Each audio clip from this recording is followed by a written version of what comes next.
From the Smith Radio Studios, it's Carrie and Brian Smith. This is Smith Radio. You can tweet at Smith Radio, SMYTH Radio. And now, your host, Carrie and Brian Smith. Hello, everybody. Welcome to Smith Radio. Can you hear me? Yeah. Can you? Okay. We all can hear you. Fantastic. Welcome to Smith Radio, military veteran talk radio. Folks, if this is the first time you've been on the show, welcome to the show. We go live every single Sunday, 5 to 8 p.m. Eastern. And if this is your first time on the show, crush the follow, crush the share button. Everybody who shares this show, I've been doing this with the scopes as well, and it's really worked out well. Everyone who shares this show, share it. Every single person share this show, I will follow you after the show. Cool. Give it a couple, 3 days. If you don't follow back, well, I might unfollow. But nonetheless, I'll make the first move, follow every single person. Will you do that too, Gary? Yeah, I was going to say, I think I'm going to go ahead and follow Brian now. You can get two. Oh, you son of a gun. Anyway. All right, I'm supposed to share. And then I'll follow you if you share the show. Okay. Because apparently Twitter's got me confused that I can't even follow you anymore. Anyway. Well, I'm certainly not getting notifications, I can tell you that. None of those. That's all about getting shadow banned right there. Yes. So welcome to the show. Yes, I am Brian Smith, and back in the 90s, I was in the Air Force. Carrie is my cousin, Carrie Smith. He was in the Marine Corps during the 90s. We've been doing this show for about 4 years now. First 3 years were audio only. You can find it all on iHeartRadio. Just Smith Radio, search Smith Radio or iHeart, smithradio.com. Right. Either one. Yep. Or go right to the website. If you go to the website, smithradio.com, up in the top of the website, the big red button says iHeart, and another button that says live. It'll take you right to the audio live. And there's a Patreon button. If you like what you hear and you want to be a Patreon, become a Patreon. Much obliged. We do have a private message meetup group in Smith Radio where you can talk to us 24/7 and other Patreons. $1. It's not going to be lasting long because we've got a lot of folks in the group, but it's a lot of great information inside ball game. A lot of new things when breaking news. It's right there in that group. So, anything happen this week? Too much. Gosh. Oh my gosh. Has this been not the busiest, most insane news week ever? I don't know. I feel like there's been a more busy, I would say bigger. I can't even remember. I just remember at one point saying we're not going to be able to fit everything in. This might be another one of those weeks. However, we ran out of stuff last week, but new show prep went 3 pages long. Well, these news items for this week, I think, are bigger. They're news items that we're going to be talking about a year from now. Right. You know? I agree. Whereas there's some weeks where you're like, gosh, so much has happened this week, but it's really not that big a deal. Like a month later, you're like, oh yeah, I remember when that happened, that kind of stuff. Right. But anyway, so Brian introduced the show with the Electric Light Orchestra, with a song I never heard before. So that's kind of interesting. That's amazing. They used it, I think VW used it recently, 5 years back in a commercial. Well, I haven't heard it. I didn't see the commercial. I was just wondering what it was that made you decide to choose that song. If you listen to the words of the song, it says, Mr. Blue Sky, where you been? Okay. You've been gone so long. Where did we go wrong? We all depressed and waiting for the blue sky to show up, and everybody's like doubting it, it's never coming, and all of a sudden, I'll be damned. Mr. Blue Sky shows up. So are you saying Sessions is Mr. Blue Sky? Maybe. Possibly? Maybe. Yes, folks, I'm telling you right here, right now, I am so glad. We are so lucky here at Smith Radio. 3 weeks ago, we had Miss Duff on the show, Jessie Jane Duff on the show. Or Gunnery Sergeant Duff, if you will. Yeah. Okay. And 3 weeks ago, she said, you all posting bad stuff about Sessions. And I don't think she was necessarily. Stop that. She was saying that, and I don't think she was directing that at us. However, if she had gone through my Twitter feed, I guarantee you she would have found something where I was, And as a matter of fact, one of our fans chastised me in the DMs. And you know what? I very happily told him that you are correct. you are right and I am wrong that Jeff Sessions is actually doing work. And he's not cowering down and he's not backing into a corner. And, he's doing something. He's doing something. Curling up in the shower and crying. Oh, no! That's what I thought he was doing. And our fan, I don't know if I want to say his name because I don't know if he'd appreciate that. So I'm not going to, but if he wishes that I did, he'll have to DM me and tell me next time to give him credit. But he said, no, he's doing stuff behind the scenes and you got to let things happen. And I didn't disagree with him. It's just that we needed to see some progress. Well, it has been 14 months. A lot of people are a little frustrated because 14 months in a news cycle, that's a lifetime. Seriously. 14 months in the news cycle is a lifetime. And folks, just real quick, we're going to be talking about the McCabe. We're going to dive into that, expose that entire thing, get into the coup. The coup has turned violent, folks. Yeah. This is an absolute coup de tat that was supposed to be, and I know Rush Limbaugh's been saying this for years, but this coup was supposed to just be a silent coup. It was just go through Obama 8 years and then not to set off or trigger patriots and take to the streets with their guns and our Bibles. Then they were just going to make a peaceful transition to Hillary Clinton for 8 more years. And then it would have been a complete takeover of the entire America. Yeah, and the thing is we would have accepted it as a legal constitutional election where Hillary Clinton won fair and square using the Electoral College just as outlined in the Constitution. And we would have been okay, and we would have just kind of fought politically against the communist agenda, which you saw during the 8 years of the Obama administration, where that presidency has resulted in people like Kerry and Brian Smith taking to the airwaves to warn people of what is happening, what is coming, and why it is that they're doing what they're doing, but also why it's bad. Right. This is the only reason why we started this show 4 years ago is because of Mitt Romney rolling over and getting paid. But the left is not doing it that way. They aren't taking to the airwaves and warning America about the evils of Trump, the evils of capitalism. No, they are pretty much performing at this point, it's a soft coup. However, there have been some reports today or this week that the FBI has tweeted amongst each other, amongst their colleagues, that violence needs to happen to our president of the United States. And this was right after the election? Or before the election, after the election, all above? Probably. In fact, I can't remember the exact timing of when the tweets were written, but they just now or just recently uncovered them or have heard about them. So obviously that's a very scary thing. Right, and the FBI taking to burn phones. You go to Walmart and get your burn phone, and that's how they're communicating with each other. Yeah. This is a problem. The Gateway Pundit came out with an article mentioning that yesterday they talked about burn phones, but when I clicked on the link where they referenced the article, it went back to January. They were talking about burn phones in January. I don't know why their article today, it was either today or yesterday, referenced an article from yesterday, but when I clicked on it was from January. But it doesn't matter. Either way, it happened. So the FBI is using burn phones. I'm not super familiar with burn phones, but from what I've gathered, it's a phone that you can use that somehow is not traceable to the owner. So you can make calls that even if they're picked up, you wouldn't know exactly who it was coming from. My millennial said that he got a burn phone so he could talk to girls in high school, and his parents wouldn't know about it. Oh, so if the parents tried to. Well, apparently he had a cell phone through the parents, through their plan.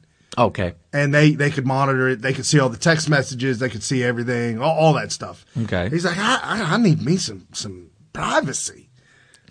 Or as they say in England, privacy. Privacy. I need me some privacy. I don't know. Oh, I was watching a special on, Stephen Hawking's died last week. I'm telling you, there's a big week. Now, did that happen this week? Yeah. I mean, Yeah. did we? No, we didn't talk about it. Oh, okay. Well, There's some awful jokes going around about it, though. well, too. because of his death, all these documentaries, the most recent documentaries, have been replayed on the Discovery Channel, all this kind of stuff. So me being a science guy that I am, I decided, let's see what these documentaries are about. A lot of them I haven't even never seen. And they were talking to one of his ex-wives about why they ended up getting a divorce. And she said, well, I think it was because once he became famous, there was a lack of privacy. No privacy. Privacy. So I didn't know he was from Britain. He didn't have a British accent. right. What? You know why? Because that's interesting.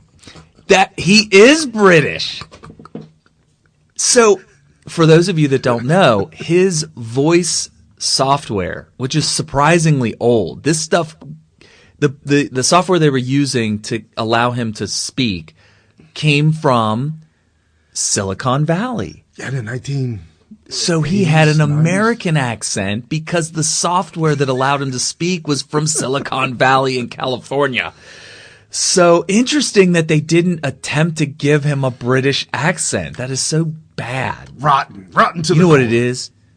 It's arrogance, American arrogance. Yeah, well, I never thought of that. Yeah, so interesting. Yeah, And I didn't know he was British. yeah, totally British. No idea. Good times, folks. Gotta give them credit for the See, that's genius. what you get here on Smith Radio. You get a little bit of everything. Wow. So we're going to be talking, like I said, we're going to be talking about and diving into the McCabe thing, exposing the entire thing. There's all kinds of information that's not being released or has been released or covered up. There's timelines that are involved where Snopes is trying to say that it didn't happen this time and it didn't happen that time. There's cover-ups. There ain't no cover-up. Well, but we got the timeline. Snopes is what they call a fact-checking website. However, that's what they call it. What they really are is a Democrat propaganda website designed to support and substantiate lies that come out of the Democrat propaganda arm, which is the mainstream media. Right. We're also going to touch on Hillary's little episode that she had out there in India. How many episodes did she have? I mean, there was She had the slip and dip. the physical comedy, but she also she had some physical comedy, but also she had some speech stuff, some stuff that was said in India. Right. It ain't right. Wow. It just ain't right. So we'll get to that. We're also going to touch on the firings this week.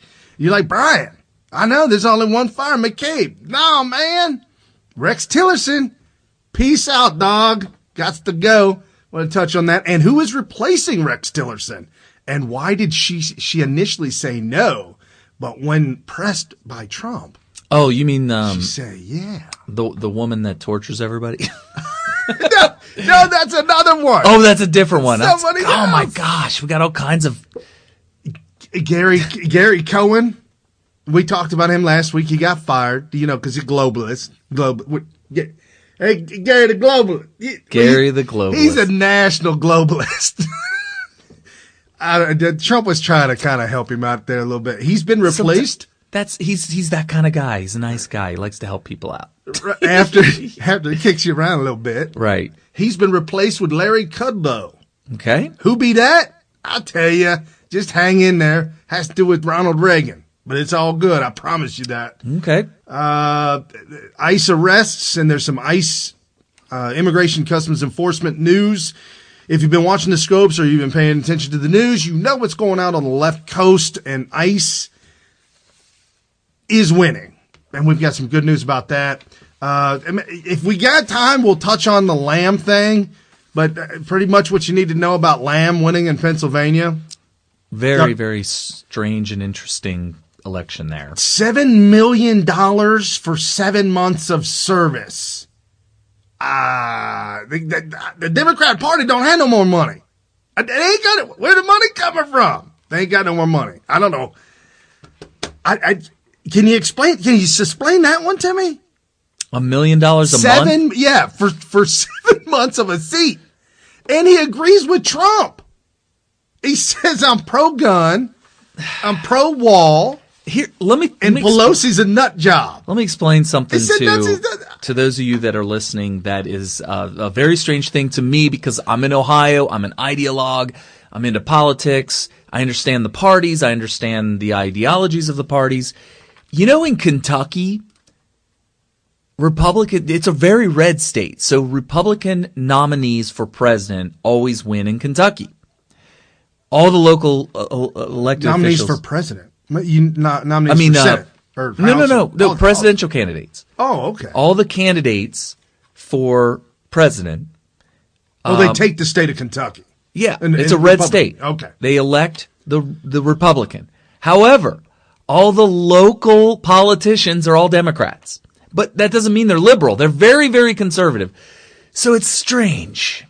It is weird. So when it comes to local smaller elections like we saw with Pennsylvania, you never know. You never know what these guys are saying in order to gain votes in their little district. Well, $7 million will say a lot. I'm just saying. There you go. So, but he's going to have to wind up running again. He's going to run again in November. Yeah. I don't. So for those of you who think that it's the end of the world, I know that the Democrats like to. When the media was screaming, "Blue wave arising, blue wave," he may not even win the next election.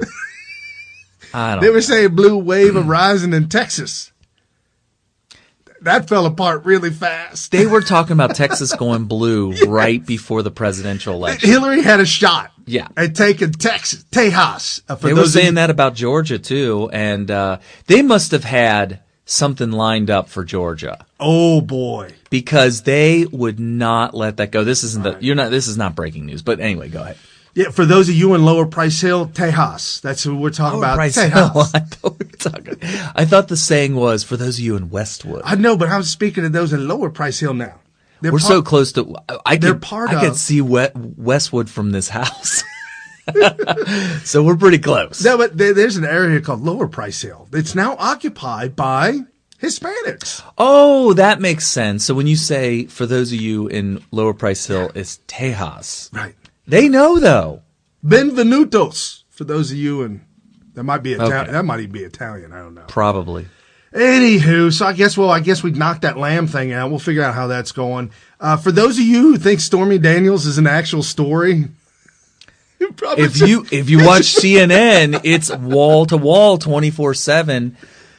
Here's the problem with Stormy Daniels. Are we talking about her, or are you just talking? We can do it if you want. We can do it if you. That's the last one till we actually start the show. All right. This is my thing about Stormy Daniels.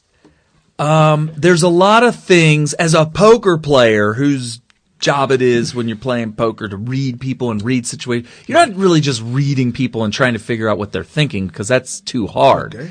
What you do is you read the situation. All right. And based on all the situation, you got a woman who is claiming that she had sexual relations with Trump years ago. I read the article, said she went up to his room to meet with him. He got up, went to the bathroom, came back, and she's like, "Oh, we're doing this? Okay." That's exactly how it went in the article. It's so awful. Okay, so it's so awful. So for those that are trying to say probably didn't happen, it's a lie, blah, blah. One thing you can say is, how did this woman's story not come out during the election cycle? Claiming she was paid. Now, it sounds to me like if any part of her story so far is false, not so much the sexual relation, which she hasn't said yet. She's never said it. In fact, it's Jimmy Kimmel and some other people. Anybody that interviews her says, you had sex with him, and she always says, I can't say that. She never said, she can't say it. When I read the article said, she said, "Oh, we're doing this?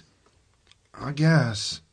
That was the article. And that's another thing. She's clearly, by many, many, many miles, violated her the NDA. NDA. Yeah, totally she's already violated the NDA. 100%. So she's claiming that she'll give the money back. Well, she wants out of it. She's trying to get out of it so that she can get multi-million dollars for her story, right. which she would get. The weird thing is why doesn't she just pay him back the money and do it? Why did she need permission from him? Carrie, is there a lawsuit type thing? There's a contract in play out of state of California, and this is on CNN, from lawyer to lawyer on CNN. The host was a lawyer, the guest was a lawyer. And I'm shocked that CNN actually did this, but when you watch the clip, the one lawyer to CNN lawyer says, look, this is the last page. The last page, 3 people had to sign it. Okay. Stormy Daniels, but it was her real name, the lawyer, and David Davidson. Okay. So not Trump. They're saying that's his alias. Oh, why would you say? How is it legal to sign with an alias? Well, when you have a corporation set up. Did she have sexual relations with the corporation? I'm not allowed to talk about that. Honey, it wasn't me. It was my alias. It was the corporation. Oh, so anyway. But David Davidson didn't sign it. The party that is claiming that it's Trump, there's no signature. It's blank. Right. Well, I don't want to spend too much time on the story, but here's the thing. Here's my thing. There's people out there who are historically, in the past 18 months, have been Trump supporters. Right. And that are coming out and are just saying, forget him, blah, blah, blah. And it's like, dude, we know what we got with Trump. Whether he's a womanizer or not, I can't say for sure. But reading between the lines, it seems like a man who is a multi-billionaire, who is also famous and also whatever, probably has some vices. And given the resources that he has, can probably get away with a lot more than, your average Joe like you and I can get away with, and probably partakes in some vices that probably shouldn't in moments of weakness. No alcohol, no cigarettes, though. Yeah. So, everybody's got their vices, right? So speaking of that, I came across this morning when I wake up on Sunday morning. Sunday morning is always trending. And I got... Is this part of the story? Well, this kind of like... Well, because I was just going to give my conclusion. Oh, sorry. The conclusion is that we know there's a reason why we voted for Trump. You heard with your own 2 ears what he said in the Access Hollywood tapes, and you voted for him anyway. Right. There's a reason for that. There's a reason why you voted for him. Those reasons that you voted for him turned out to be good. It was a good call. You're not regretting voting for him for the reasons that you actually voted for him. It's not like you voted for him and said, you know what? I hope that he turned a new leaf on the Access Hollywood situation. No, you want the wall built. You want there to be a different type of government in America where there's a pragmatic problem solver with a long history of business successes and successes in just about everything, except for maybe marriages and with women or whatever. And so you got to get over yourself. Right, and you sent that to me this week through email. You magnificent bastard, you. Trump, the magnificent bastard. Yeah? It was... you interviewed the guy, Evan Sayet. Oh, yeah, Evan Sayet. Yep. A conservative comedian and speaker. Evan Sayet refers to Donald Trump as a magnificent bastard and references General Patton, Winston Churchill, all these great leaders during wartime. Yeah. Even Lincoln. They were like, you got to get rid of Grant because he's a drunken fool. But even Lincoln said, no, I need that guy. I need him. Yeah. Well, Patton was vilified for beating, like physically abusing lower rank people that he called cowards because they were coming off of the battlefield with what he didn't believe in. Back then they called it battle fatigue. Today we call it post-traumatic stress syndrome, PTSD. And he didn't believe in it at all. And he said he would punish people physically. He would beat on people that were or soldiers that were in medical without any obvious physical problems. But like a mental breakdown. Yeah, like I'm just in the movie. I actually saw a part of the movie just last month where he basically had a guy in medical, and he would come up to him and say, "What's wrong with you? You don't look like anything's wrong with you. What's wrong with you?" And this is just after pinning medals on people that weren't even conscious because they were laid up in the gurney or whatever, almost dead. And he's laying these medals on these people's chests that they may not even ever wake up. And then he comes over to this guy who has no physical problems that he could see, and he's sitting on a bed, and he would say, "What's wrong with you, soldier?" And he'd be like, "I just don't have the nerve to go out there," and start crying. And he would say, "You coward," and just smack him in the head. And so that's what he would do. But do you throw out that person in time of war, talking about General Patton, when he is such an unbelievable, like the very best general out there? He was able to win battles that we needed to win. He's an integral part of winning World War II. And that video clip of C. Scott playing General Patton. Yeah. I mean, George C. Scott. He really was General Patton. It's like reincarnate. That's called method acting. I'll tell you right now. Yeah, he was doing it. Swear it. And the one where he's up on top of a mountain overlooking General Rommel. It was for the Germans, and he was blowing things up. He was doing things. He was taking land, taking territory. And George C. Scott playing Patton says, looking with, "You magnificent bastard! I read your book." That's right. He knew what Rommel was going to do because Rommel wrote a book on those battlefield tactics, and that's the thing. He was a student of it. Know thine enemy. Know thine enemy well. Patton read he read Sun Tzu, The Art of War. Yeah. He studied every single battle book, war book, anything that's ever been written when it comes to battlefield tactics, which is why he was so good.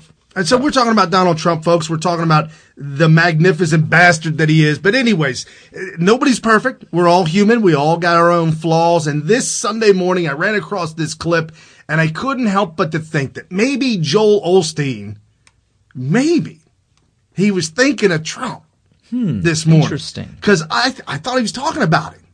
God is looking for uncommon people. People that don't go with the majority. People that don't take the easy way out. People that don't lower their standards. He's looking for people that go against the grain. People that have uncommon faith, that believe when it seems impossible. Uncommon commitment, that do the right thing when it's hard. An uncommon attitude. When everyone around you is negative, bitter, moody, you have a smile, you're kind, you're good-natured. When you make this decision to not be like everyone else, to not fit in, but to be uncommon, then you will see uncommon favor, uncommon breakthroughs, uncommon opportunities, uncommon victories. And that uncommon victory, let me tell you, Jeff Sessions Friday, locking it up, drop the hammer. Andrew McCabe, hell no, man. You get your just desserts. And let me tell you, folks, this whole Andrew McCabe thing, for whatever you think it is, if you think this is a small potato or a small fry in the whole Happy Meal, it ain't. This cat is the dude. This would be, maybe even be, not the Godfather, because that's Hillary. But he is definitely the enforcer, the guy on the inside that is connected and linked to everybody and everything in order to get everything done for the coup to continue. McCabe is absolutely that rotten to the core, one of the worst FBI agents, and it's something so uncommon. And that's why I played the song at the very beginning of the show, Mr. Blue Sky. I'm telling you, folks, when you talk about making America great again, you talk about Donald Trump winning, and during the election, we kept saying if he did just a fraction, he did just a little bit of what he said he was going to do, man, this is going to be awesome. However, how is it that we talk about politicians for years and years and years? John McCain comes to mind. Nothing will ever happen. People keep asking me, when's Hillary going to prison? When's Obama going to prison? Nah, man, that ain't never going to happen. However, Andrew McCabe, second in command of the FBI, underneath James Comey, brought up through the ranks, and it literally was running the FBI because James Comey, he would take off early in the week, come back on a Tuesday. We might have needed that. We might have needed somebody that wasn't doing anything in the FBI. Well, and Comey, he wiped his hands. He's like, I'll be the big guy. I'll sign off whenever it needs to be, but don't bother me. I'm a don't bother me kind of guy. And none other than Andrew McCabe. I'll take the reins for you, Hillary. I'll take the reins for the Democrats. Don't you worry. I got this, running it on the inside. And my whole point is, though, folks, is that this is historic. It is epic. It's got every mainstream media triggered. The Fox News is triggered in a good way. And what did Andrew say months ago when he took his early leave of absence and he said, okay, I'm gonna go sit this one out. He said, I'm gonna torch the FBI if I don't get my money.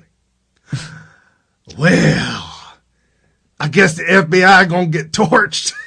I mean, maybe that's actually a good thing. Maybe they're hoping for that. Who's they? Oh, the Trump administration is hoping that they torch the FBI so they don't have to dismantle it themselves. You think that would be Donald Trump's the chess move? The could be. They're saying when I say they, some of our fans have been pointing out that this is him maybe saying that he's going to talk and expose other people. Yeah. Maybe. So he puts out a tweet this weekend, just the other, folks, this happened on Friday. So everything's breaking, everything's new, everything's fresh. This was Fox News, and this is the tweet heard round the world from McCabe about James Comey. Said this just a couple of days ago in his statement after he got fired. He said the OIG investigation has focused on information I chose to share with a reporter through my public affairs officer and a legal counselor. As deputy director of the FBI, I was one of only a few people who had the authority to do that. It was not a secret. It took place over several days, and others, including the director. So that's Director Comey. They were aware of my interaction with the reporter. Okay. What they're talking about. They're talking about McCabe going to his lawyers, his special guy, going to these people to leak information to the reporter, the news reporter. And McCabe is saying, nah, man, Comey knew what I was doing. Comey knew it all along. He knew I was on the inside. So take that, and then James Comey was asked by Senator Chuck Grassley. Is somebody dug deep into these files? Because that thing where James Comey was testifying is like the Super Bowl of politics. Whew. Of May, about a year ago, May of last year, about leaking at the FBI. Listen to what he had to say. Director Comey, have you ever been an anonymous source in news reports about matters relating to the Trump investigation or the Clinton investigation? Never. Question 2 on relatively related. Have you ever authorized someone else at the FBI to be an anonymous source in news reports about the Trump investigation or the Clinton investigation? No. Uh-oh. Folks, that right there, let me tell you what just happened. Somebody's going to be seeing the inside of a jail. Somebody's lying. It's either Comey's lying on the stand, and we go to, I think Judge Janine said Martha Stewart went to jail for it, and somebody else went to jail for lying to the FBI.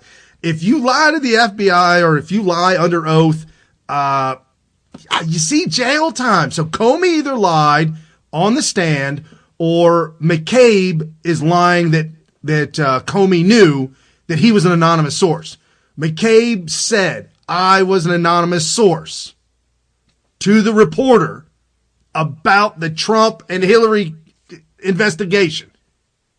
Comey knew it.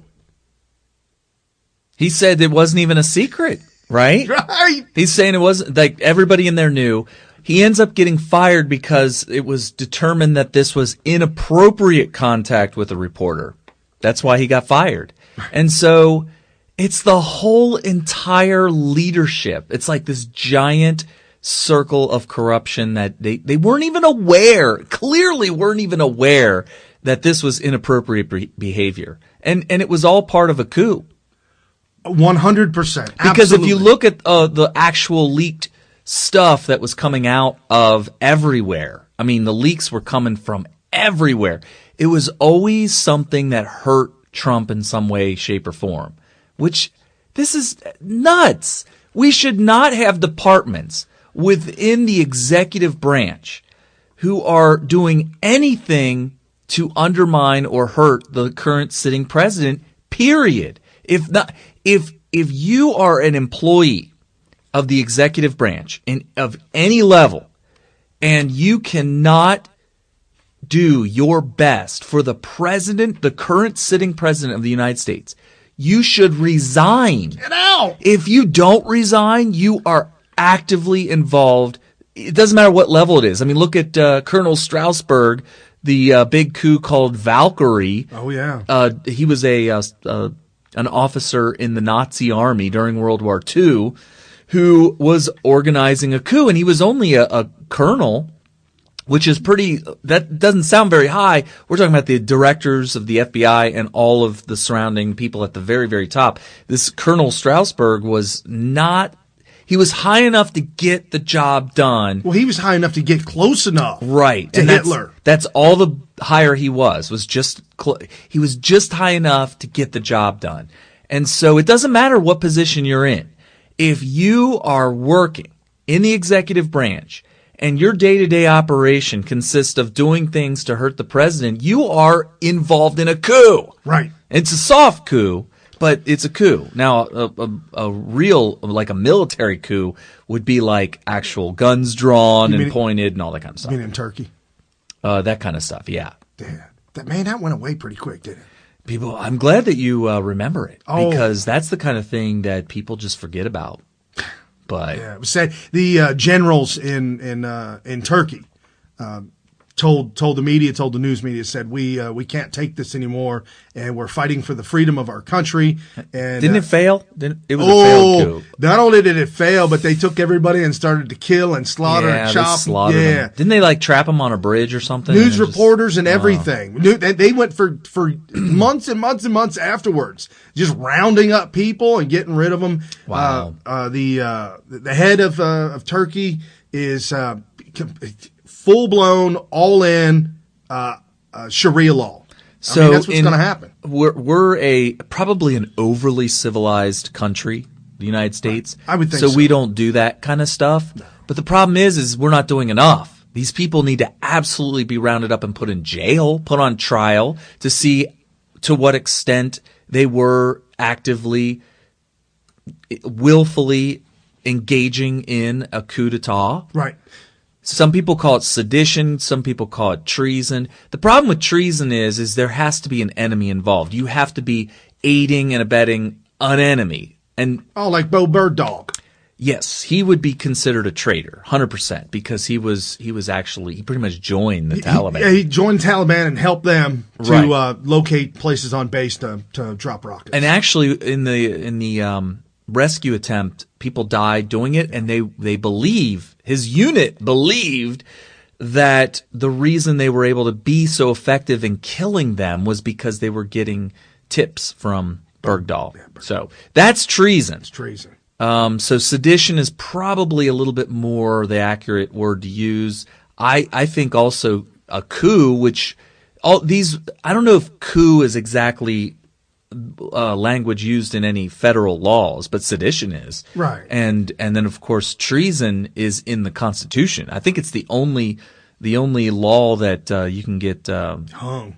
Yeah, put to death for and all that kind of stuff in the Constitution. So anyway. So who is McCabe and what's going on with McCabe? Andrew McCabe. Let's hear it. What is this all about? Well, McCabe, big question.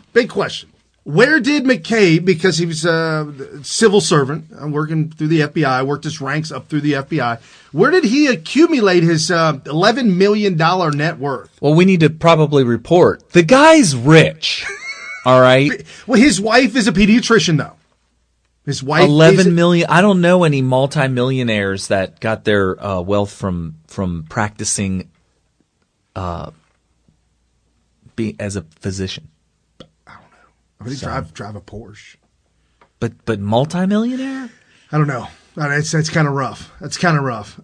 So, in something else that had come to light this past week, he also learned, McCabe, this was from Fox News, that McCabe learned about Hillary Clinton's emails, the classified emails. He learned about it from Anthony Weiner's laptop a month before the FBI alerted Congress. I don't know. Did he get paid to hold on to it? Did he get paid to try? I don't know. I'm just throwing out theories here, folks. I don't know where the guy got $11 million. It's definitely strange. For those of you that feel really bad about McCabe not getting $2 million. I was told it was $2 million on his retirement. This is taxpayer money. Why is this happening? This is just. How old is he? He's like 50 something. Go get a job, dude. Just before his 50th birthday. He's not even 50 yet. No, he 50 today. Oh my God. Or tomorrow, 50 tomorrow, Monday, 50. That's ridiculous. When back during the boom, back in the early 2000s, I was working at a large company that had people that have been working there since they were young, and they were about to turn 50, or they had just turned 50. And they were going to turn 50 soon in a couple of years. And they were talking about retiring when they turned 50. And then when the market took a downturn, they were all working again. They had burned through. When you retire early, you get less money than if you stay until you're 65. Right. So you're taking less money, but for a lot longer time of freedom with your money and all that kind of stuff. But the bottom line is that you shouldn't be retiring that early. I think Brian was the one that taught me that retirement was a communist thing anyway. Oh yes, that's the only way the communists can keep the circle of life going for them. It's the circle of labor. Is to get people out of the workforce, get them out of the labor force, so new people can come in. Versus capitalism that allows you to do whatever you want. But is there any truth to that? By leaving people to work let's say past 65. Does that make it to where young people can't get jobs? Is it a zero-sum game? In a communist regime. Oh, right, because, you got bread lines and all that kind of stuff. So, Andrew McCabe, I'm looking here on federalpay.org. Andrew McCabe, apparently they're saying that he is a GS-15. If you don't know what that is, GS is pay grades. Everybody's got a pay grade throughout the system. In the military, it's E, E1, E2, E3, based on your enlistment, enlistment, or as an officer, lieutenant, colonel, general. Right. And so, officers go O1 through O10, I think. Yeah. And so GS is general service. I don't know. Sorry. Oh, my brother's gonna. He's gonna crack on us for not knowing this. So anyway, but GS-15, that's pretty high. That's pretty high, and they're saying that a base salary for GS-15, they're saying is like $153,000 a year. So the idea of him being worth $11 million doesn't make much sense. I don't know how that's even possible. Can I mention something about his appearance? He looks like a pencil neck geek. He looks like if I were a casting director for a movie that involved a high-level CIA agent. This is the guy I would pluck out of Central Casting, complete with his glasses, which, by the way, I had to do a little research. Those are called brow line glasses, and they were really popular in the 50s. If I were making a period movie about the CIA or the FBI, and I needed a high-level guy, somebody that I knew was going to be a little older, so he had to have some gray. You got to have the buzz cut. Oh, always. You got to have the brow line glasses. Yep. Which is period. And the black suit with the very dark, if not black tie, the thin tie. Oh yeah. This guy's straight out of Central Casting. Now he is a former Marine. And I've been told this by many people on the internet. Thank you for bringing that to my attention and claiming that his Marine veteran Marine status. You guys got to stop cracking on it. We got to stop cracking on him. He's a veteran. Oh, whatever. I did a whole. Let me tell you something. I went on a rant about this because not everybody in military is dishonorable. Yes, he's a criminal. Bo Bird-Dog was in the Army. Yeah, well, Timothy McVeigh was in might have been the Marine Corps. What's his name? The guy that assassinated JFK was in the Marine Corps. Are we going to honor these people? Yes. Come on, guys. Knock it off. So somebody came at me with that. I just said, no. You need to calm down. And I do put him in the same category as them because this guy is unbelievably dishonorable. Right. He is the very definition of corrupt. Like he is the poster boy for corruption. Right. So here's what some of the people are saying. We're going to get into the details real quick here, folks, but I just want to let you know, here's what some of the people are saying that are in the media. We've got Donald Trump tweeted out. He said, Andrew McCabe fired. Big, bold letters. A great day for the hardworking men and women of the FBI. A great day for democracy. Sanctimonious James Comey was his boss and made McCabe look like a choir boy. He knew all about the lies, the corruption going on at the highest levels of the FBI. That's by Apparently Donald Trump's he was a part tweet. of it. Yeah, now it's come to light that he was deep part of. He was pretty much the director of the corruption? entire. Yeah, he was the director of corruption. Yeah, the entire operation of corruption. This was kind of weird. A Democrat House Intel Committee, Swalwell. It's hard to say, huh? Swalwell. He said he wrote this 2 hours later to Trump. He said, gloat now, but you will be fired soon. And it's not talking about who? Trump. This is the Democrat House Intel. And it's not going to be done cowardly as you've done to so many who've served you. McCabe did not serve Donald Trump. No. Period. He served Obama during a Trump administration. That is a coup de tat. Oh, yeah, absolutely. There's a storm gathering, Mr. President, and it's going to wipe out you and your corrupt organization all the way to the studs. Does he even know what they throw the word corrupt out there as like like a teenager throws the F-bomb out there every other word. It doesn't even mean anything. They're just throwing it out there for effect. We say corruption very, very carefully, and we're going to use it as defined. Oh, Kerry, quit being so corrupt. But that's what they do. No, right. Everything's corrupt. So ex-CIA John Brennan, when the full extent of this is to Trump, your venality, moral turpitude, and political corruption becomes known, you will take your rightful place. What does turpitude mean? Did you misspell that? I gotta look it up for y'all's, because I know you. Hey, I'll take the L for it. I don't know what it means. That's all right. I don't know what it means. I gotta finish reading this, otherwise I'd tell you what it meant. You will take your rightful place as a disgraced demagogue.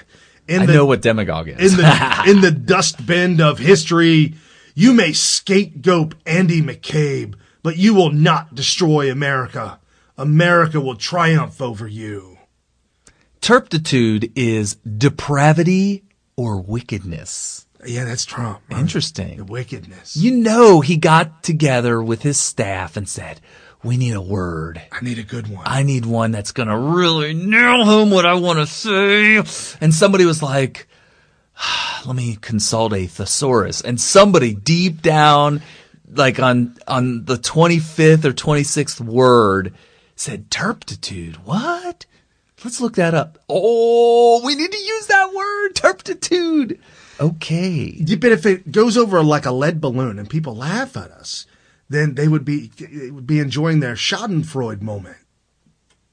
I know, it doesn't make sense. Don't throw those things out there like that. Anyways, John Brennan, peace out, dude. You're ex-CIA, and thank goodness for that. Wow. Venality is the quality of being open to bribery or overly motivated by money.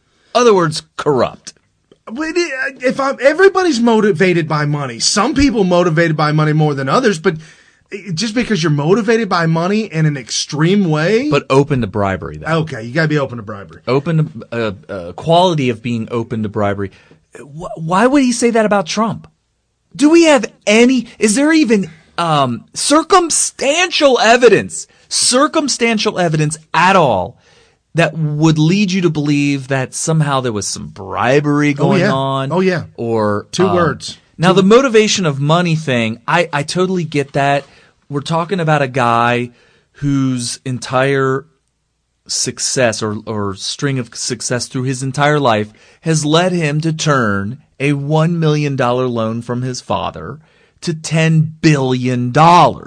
And in the first few pages of his book, The Art of the Deal, he says, I don't do it for the money. I got all the money I need. Well, now he does. I do it for the deal. I loved it. I get off on the deal. Right. So maybe ex-CIA agent John Brennan's wrong. I can't remember. Maybe he's wrong. I can't remember which show I was watching, but there was these rich people that were like, it's not about the money. It's about winning.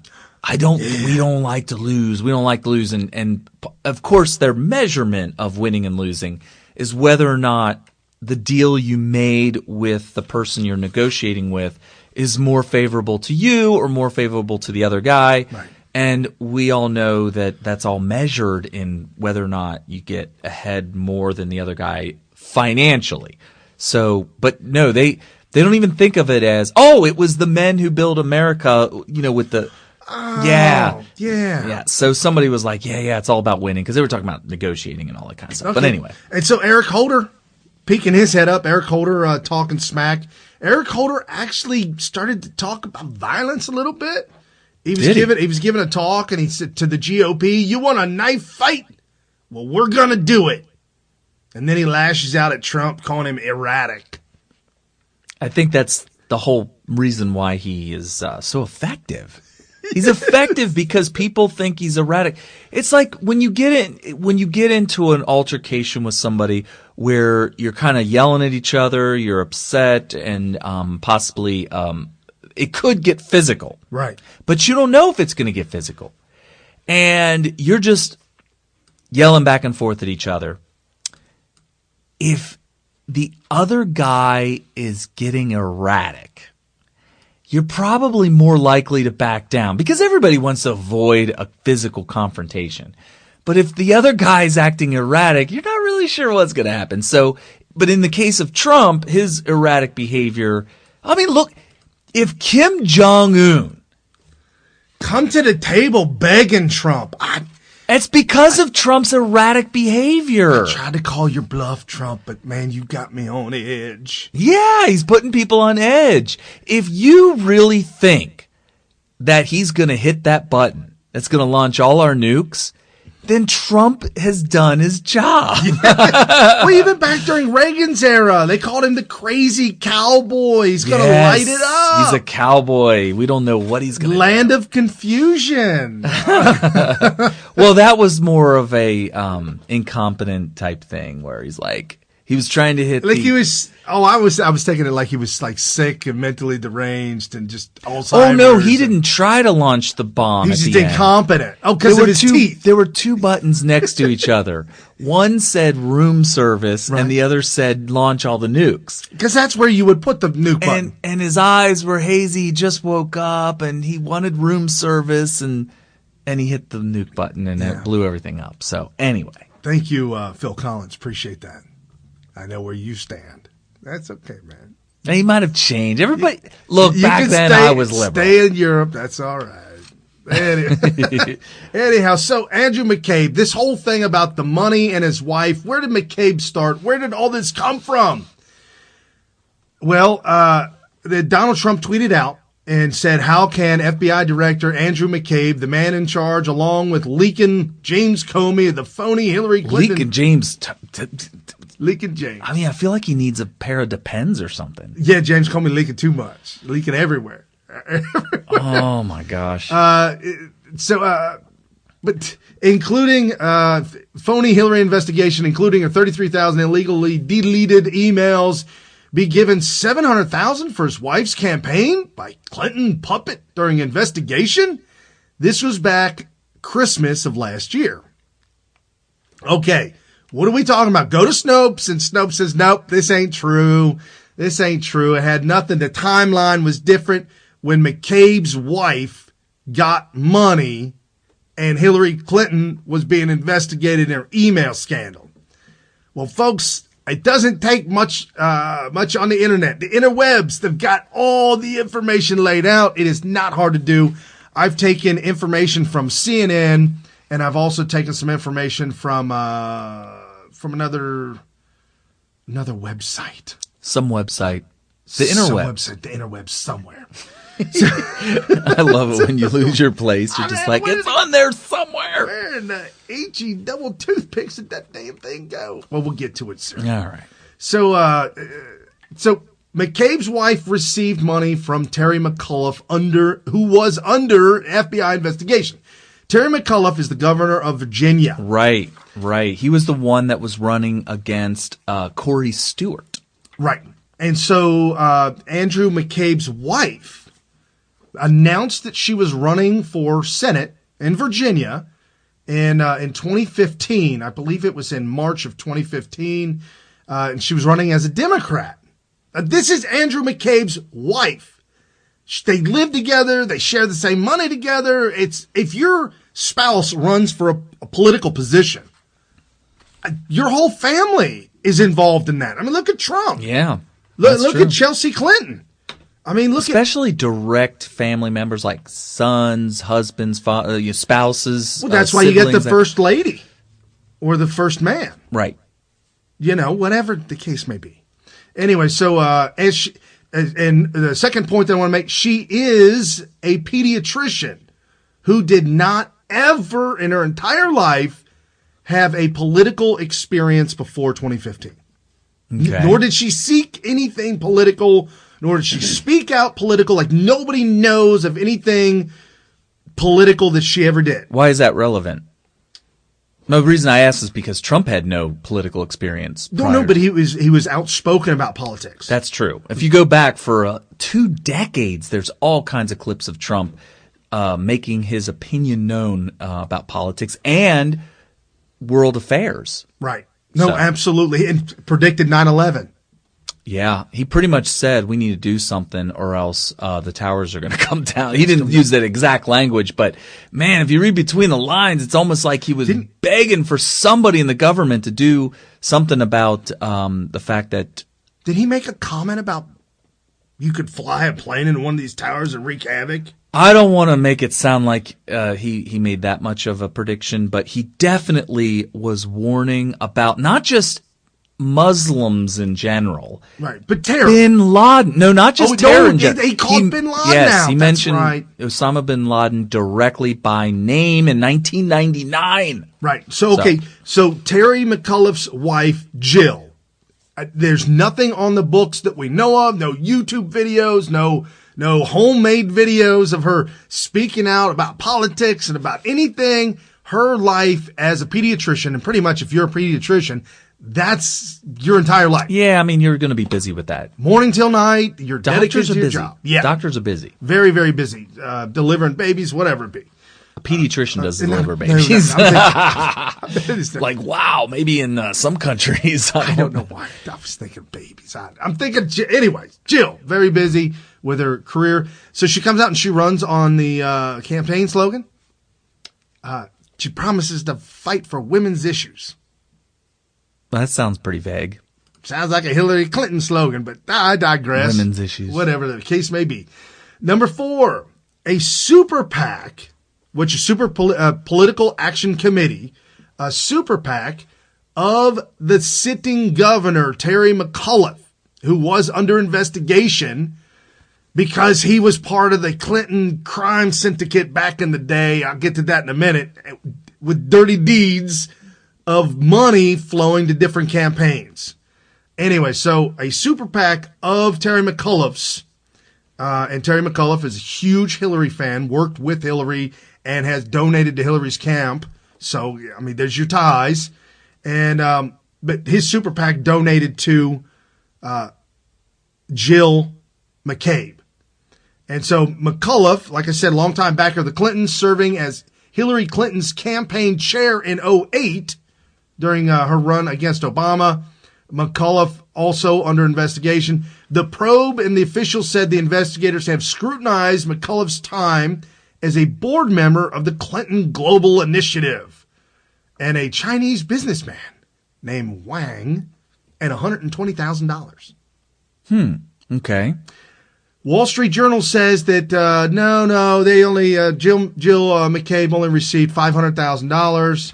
New York Post put it at the super PAC donated $467,500, and the Virginia Democrat. There's a Virginia group in Virginia. It's like a Democrat group.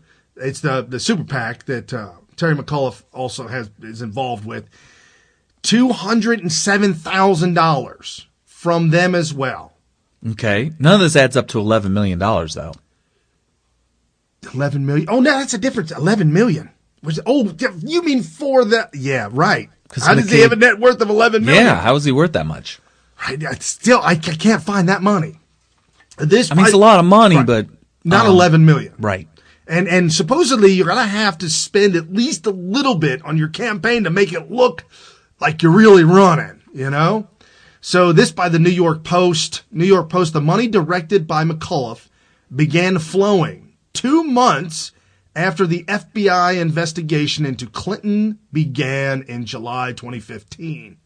Around that time, the candidate's husband was promoted from running the Washington field office to the FBI to the number 3 position at the Bureau. Within 1 year, McCabe was promoted to deputy director, the second highest position.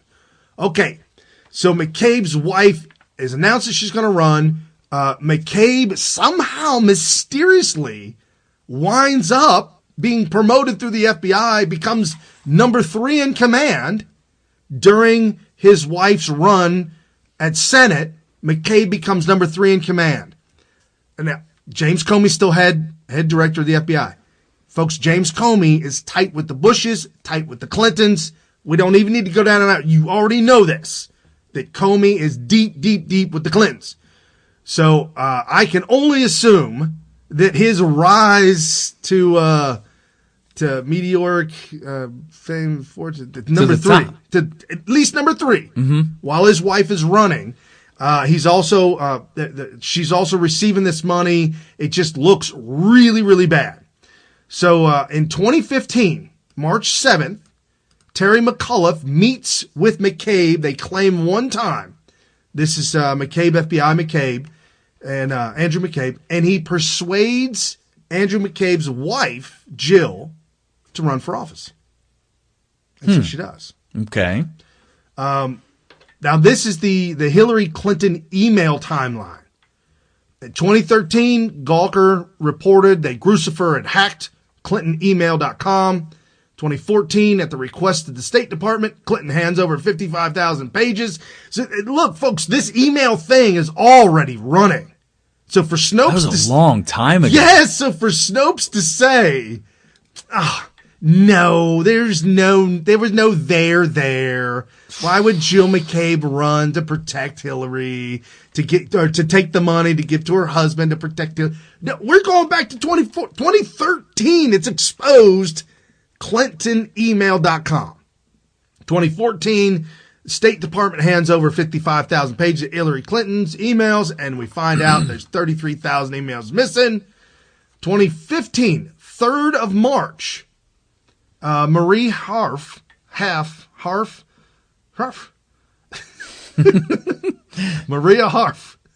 She says there's no indication that Hillary Clinton used her personal email account for anything but unclassified purposes. Well, we know that's not true, but that was reported in March 3rd of 2015. Right. This was before McCabe's wife had announced that she was going to run for Senate in Virginia.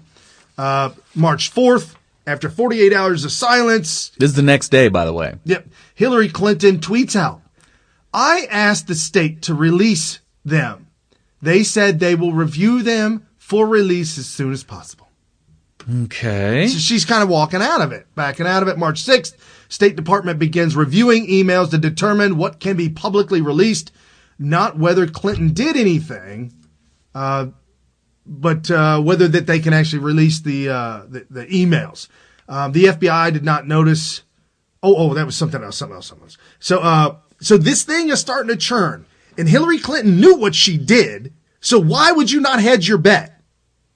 I mean, I'm not trying to say that this is, but they're trying to stack the deck, is what you're saying. So they wanted Jill to run for office. Jill's McCabe's wife.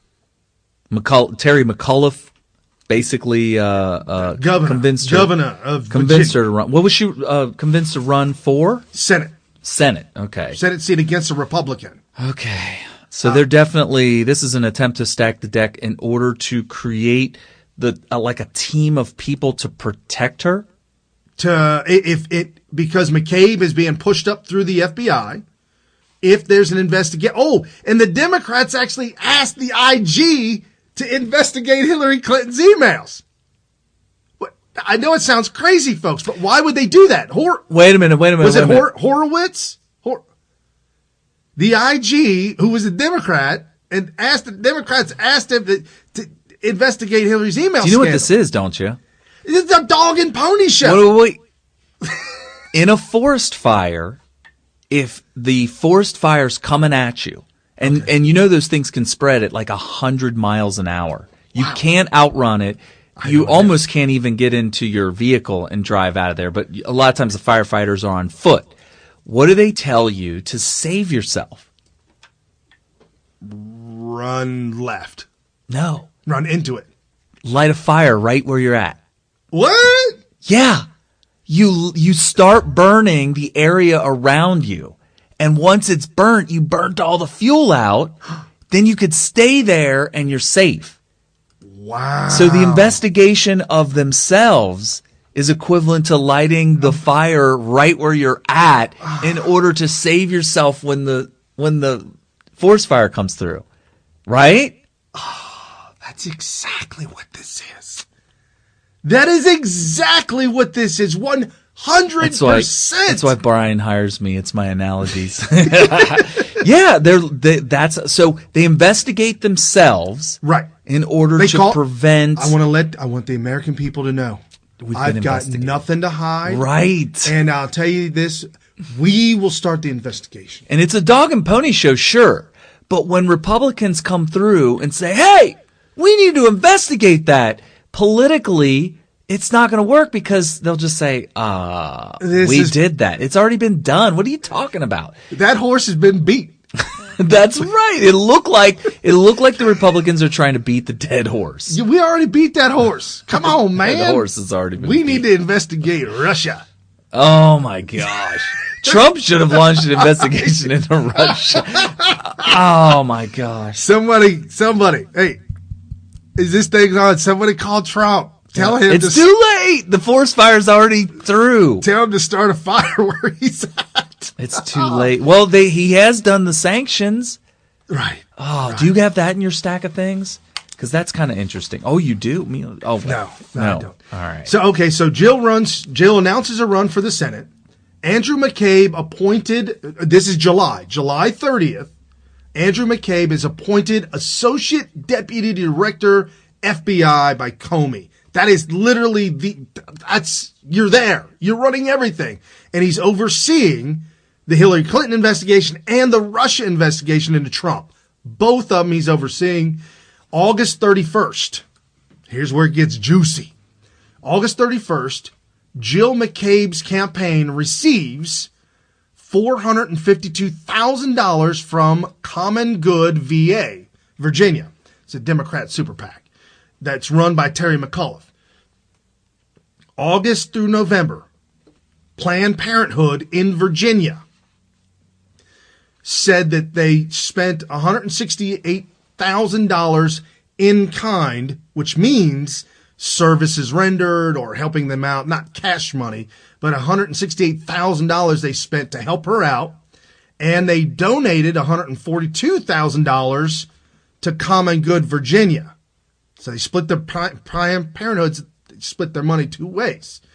However, October 26th, all that money winds up in McCabe's campaign through Commonwealth. So here's the thing. Planned Parenthood comes up with all this money, sends it through a super PAC, and gives it directly, and it all comes back around the tree to one single person, which is legal. It is legal. Yes. Oh, okay. Well, I mean, but you're not allowed to collude with a super PAC. Right. And we know. I've talked to people who deal with super PACs, and that whole thing is a joke. It's shady. But see, that's why it's legal for Planned Parenthood to give more than anybody else, because they gave it to two different places, knowing that the super PAC would then get it back to the right person.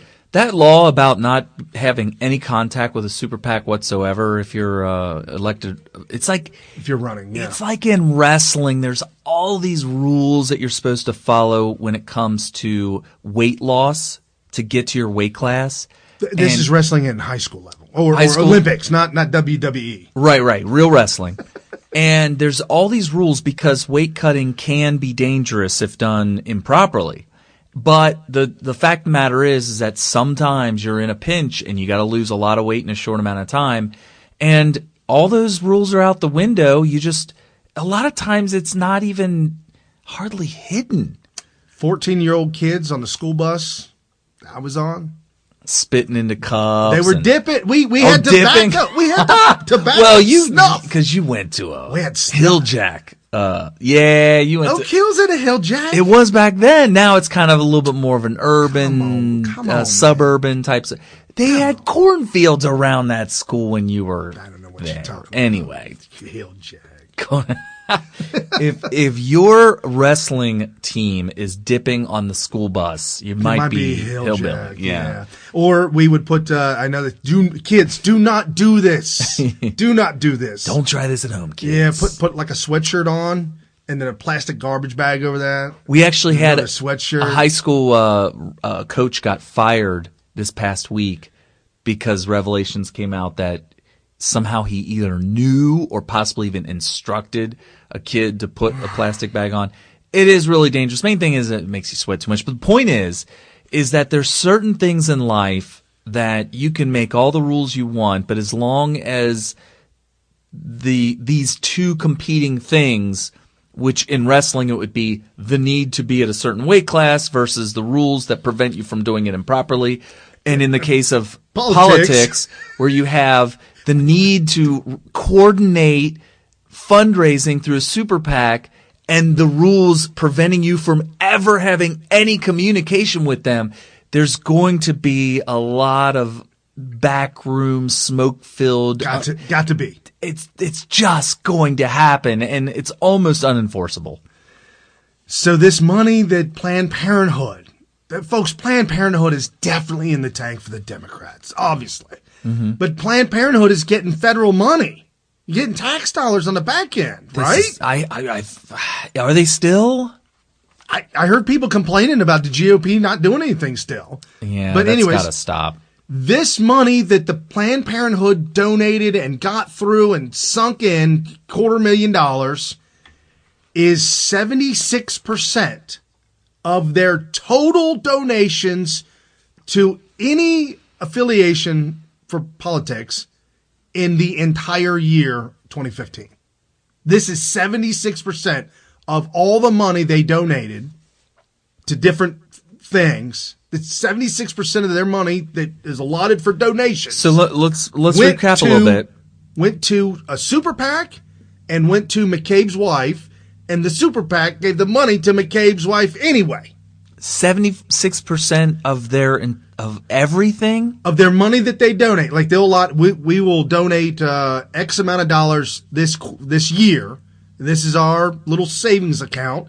With this money, we will help Democrats get elected. Mm-hmm. Out of that pot, the amount of money they gave to Jill McCabe was 76% of their pot. Wow. It's a lot. That almost seems like if I were running Planned Parenthood and I wasn't allowed to close it down, I would think, wow, are we really putting all of our eggs in this basket? What's the point? Yeah. But you just made the case that the reason she was running was to run interference for the Clintons. So in a way, in a larger sense, this was money that was going to enable Clinton to retain power? Well, if she wins, then they keep getting richer and richer and richer. Because we talked about that. Bill Clinton took office at the White House. Mm-hmm. His net worth was $500,000. When they left, their net worth was around $20 million. Okay. When Obama entered the White House, his net worth was somewhere around $7, $8, $9 million. Oh, he was that much. You paid a lot as a community disorganizer. I mean, he did write 2 books that nobody ever heard of. So it's possible he had some income on that. I don't know where it came from, folks. Okay. But when he entered, he was worth a few $1 million. He was a senator for 4 years. And remember, once you become a senator, you're allowed to do all the insider trading. That's where his money came from. Maybe. Okay. I don't know. We're speculating. But certainly with a good broker who's allowed to do insider trading because he's doing it on behalf of a senator. I don't know. Yeah. So anyway. Well, the senator will know if there's a bill to be passed, and they'll know if they're going to pass it.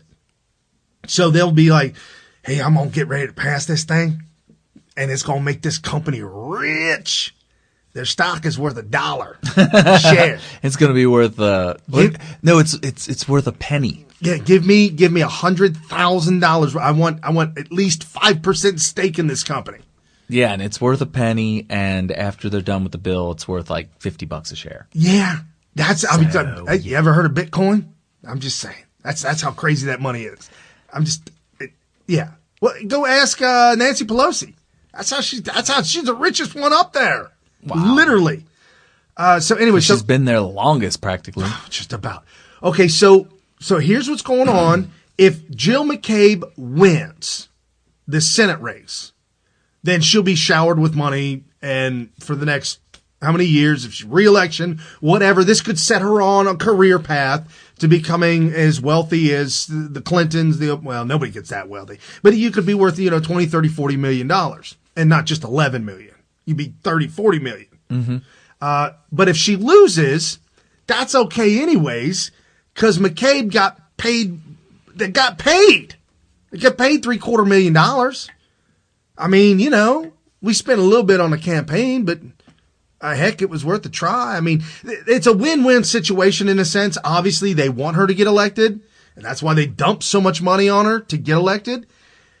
Jill McCabe in November, the election was in November. November election, Jill McCabe, 2015, lost the Senate race by 2,300 votes to a Republican.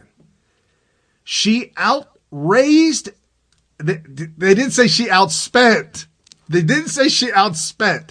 She outraised the Republican by $800,000. Okay. And I'm just she had that much more, and we're talking about a Senate race where you don't spend, well, unless you're a lamb and you spend $7 million for 7 months. I'm just saying she outspent the Republican exponentially, folks. Or she outraised, not outspent. She outraised the Republican and damn near won it. It blows my mind how close this thing is on all these little situations that happen, how close this is. Like we talked about this before. How many things have to go wrong for an airplane to fall, an aircraft fall out of the sky? They call that cascading failures. You need cascading failures, multiple levels in order to get a plane out of the sky through mechanical failure. Right. And this is this cascading effect. That's why we got to go over this. That's why you have to know about this. The Democrats have been losing. All the time that this is going on, the DNC, the Democrat Party, is bankrupt. DWS is running the show. They're getting ready to ramp up the run up for Hillary Clinton to run for president. I'm serious. All this thing, the machine, when they say the Clinton machine, this is what they're talking about.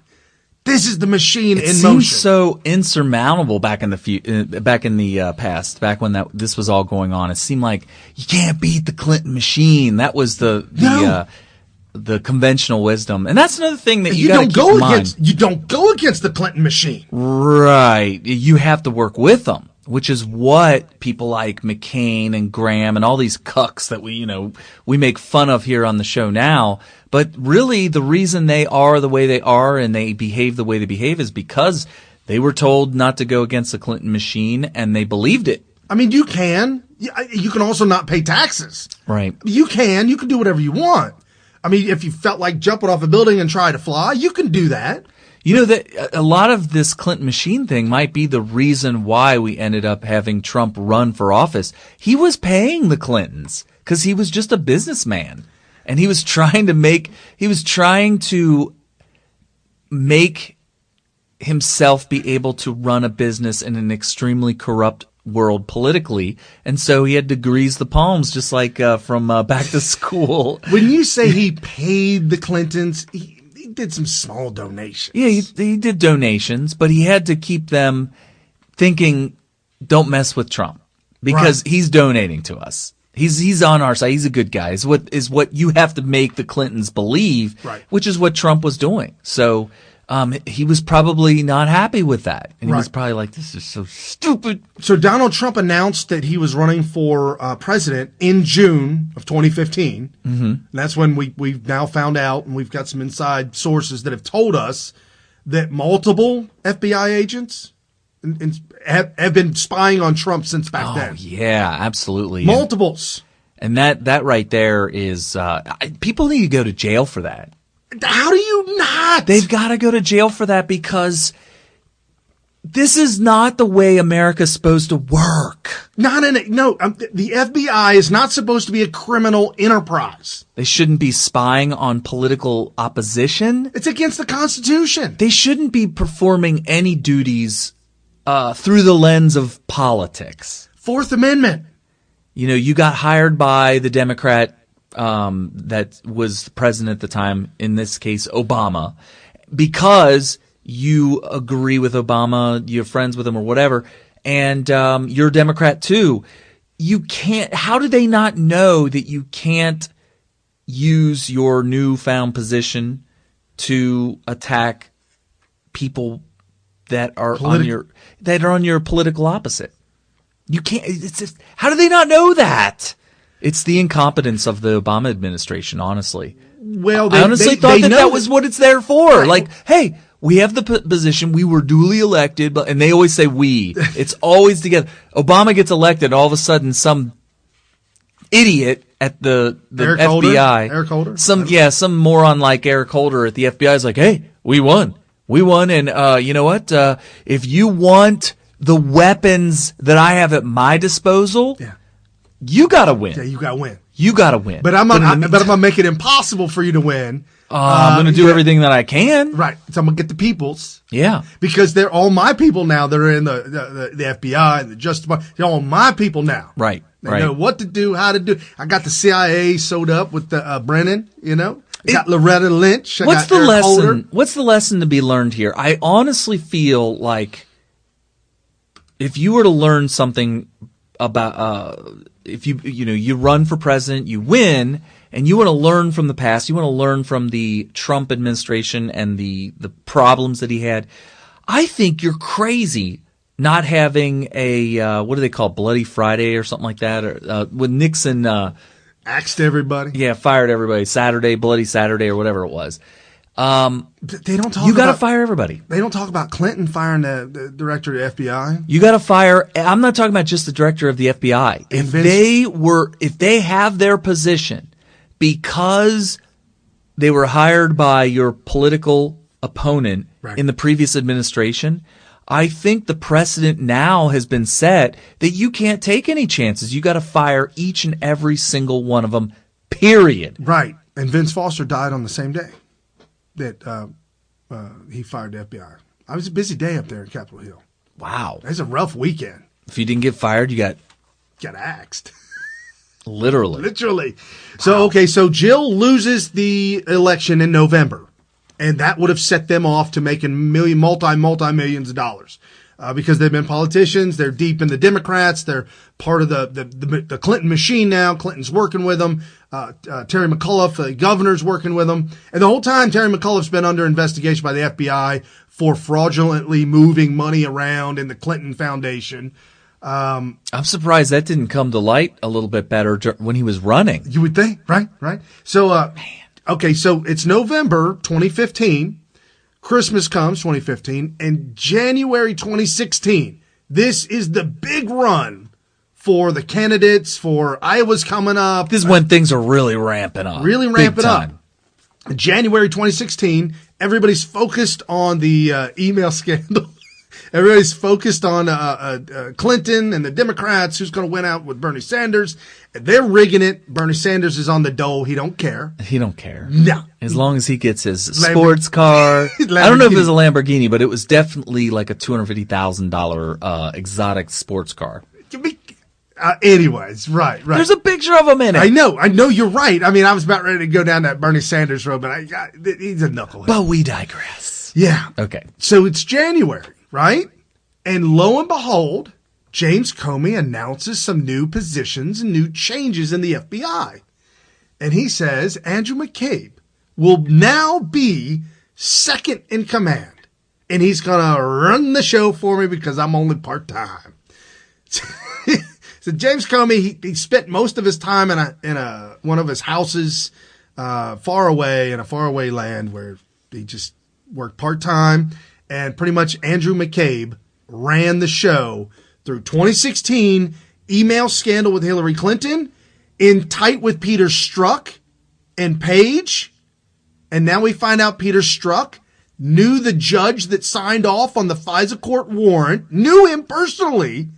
And the judge said, all right, I'll sign off on this FISA court warrant. You really need this thing? Mm-hmm. Well, this is the FISA scandal, people. I don't want nobody knowing my name.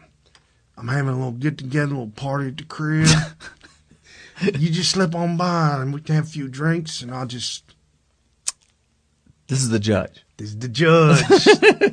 Hey, as long as I got a piece of paper that has your signature on it, I'm good to go. Remember that when you're a kid and you say, "Can I have your autograph, Mommy?" And then you write that was worth a lot. Yeah, because then she put her name on the paper. You unfold it. It's at the bottom now. Right. And you go ahead and write your permission slip. Yeah, you take it down to the local convenience store and you buy a pack of cigarettes at 10 years old. Well, you don't need a real signature for that. But if you went to school and were going to get off for something and you need your mom's signature for it. And I'm making fun of the 80s, folks. I'm telling you what. That's when we have freedom. For better or worse. Right. For better or worse. Okay, so now the run-up to the election. We've got the email scandal starting to hit big. The Democrats said, we'll wrap that up. We'll investigate ourselves. Don't worry about it. The IG, who's a Democrat, he'll investigate it for us. We got Andrew McCabe at the helm at the FBI. He's good to go. He got a huge promotion, GS-13. Huge promotion, making big money now. He's going to protect us. We're going to work right through this thing. July 2016, Comey announces no charges. No charges to Hillary Clinton. Do you guys remember that? Do you remember the no charges thing? Oh my gosh, that was ridiculous. Did you ever see that they songified that? I did not know they songified that. They songified that. Here we go. Here, I'll give you a little flavor of that one. This is James Comey and the songification of the day that he let the crooked Hillary run. That's how she got her name. This was the day where she got her name, Crooked Hillary. Good morning. I'm here to give you an update on the FBI's investigation of Secretary Clinton. What I want to do is tell you what we're recommending. But first, let me tell you what we found. 110 emails, 52 email chains have been determined to contain classified information. What difference at this point does it make? 8 of those chains are top secret, 36 of those chains secret, and 8 contain confidential information. What difference at this point does it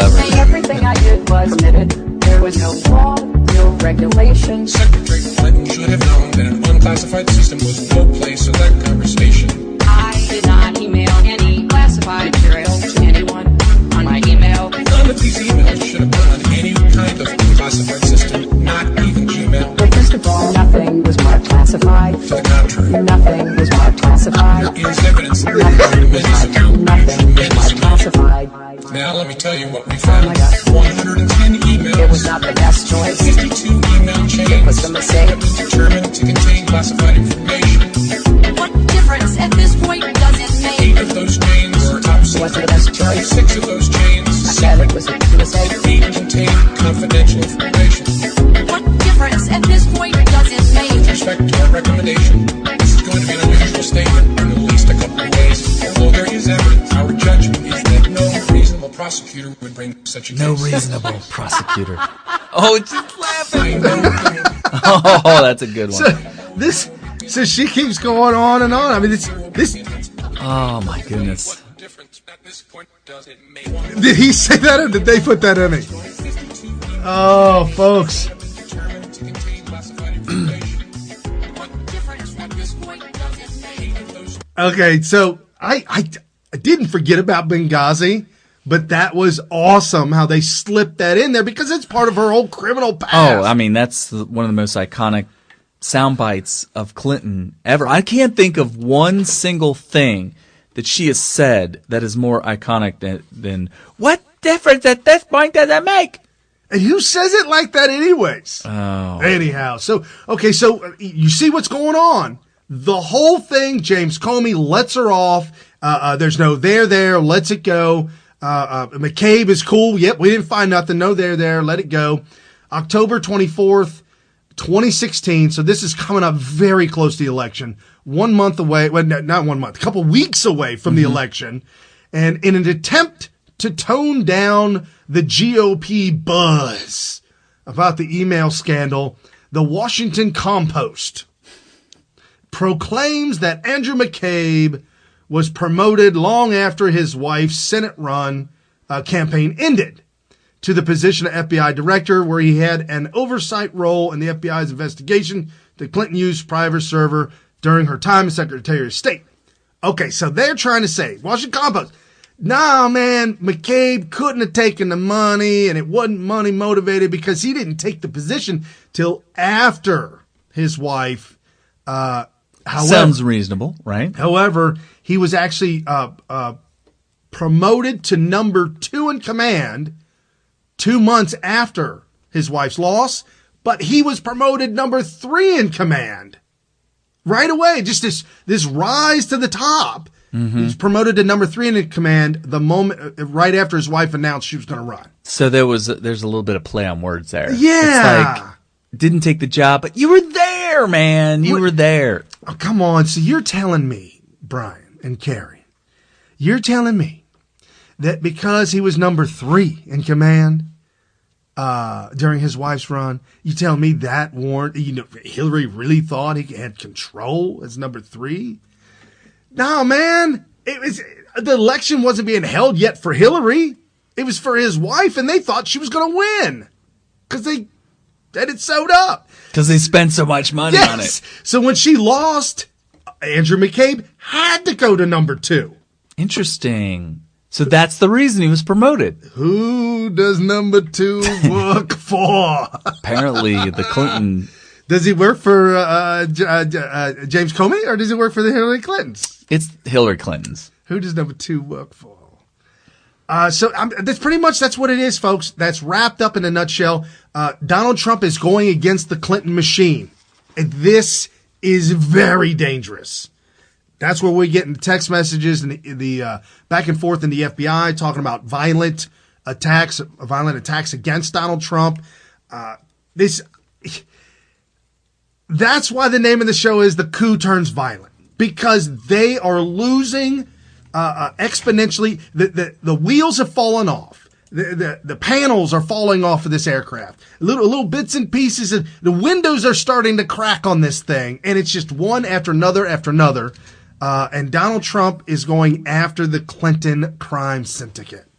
I honestly, my personal opinion, Everybody kept saying, lock her up, lock her up. That's great. That's great. That was fun. That was fun. And then people got mad because Trump wasn't locking her up. You just can't walk up to Hillary Clinton and lock her up. She might fall down. So you have to mount this insurmountable thing, I think Donald Trump probably thought it wasn't as big as it is. This Leviathan that is just this nightmare. So it's just like people talking about Jeff Sessions. He's a do nothing. He's not doing nothing. Fire Sessions. No. 14 months to come around in the right way. You got to maneuver your troops. You got to find, and you're going to lose these small battles. Like Donald Trump's losing some of these small battles. You got to fire Rex Tillerson now. I got to fire James Comey now. I got to deal with the media now. All in due time and right now. The day of, put Friday down in the books of history.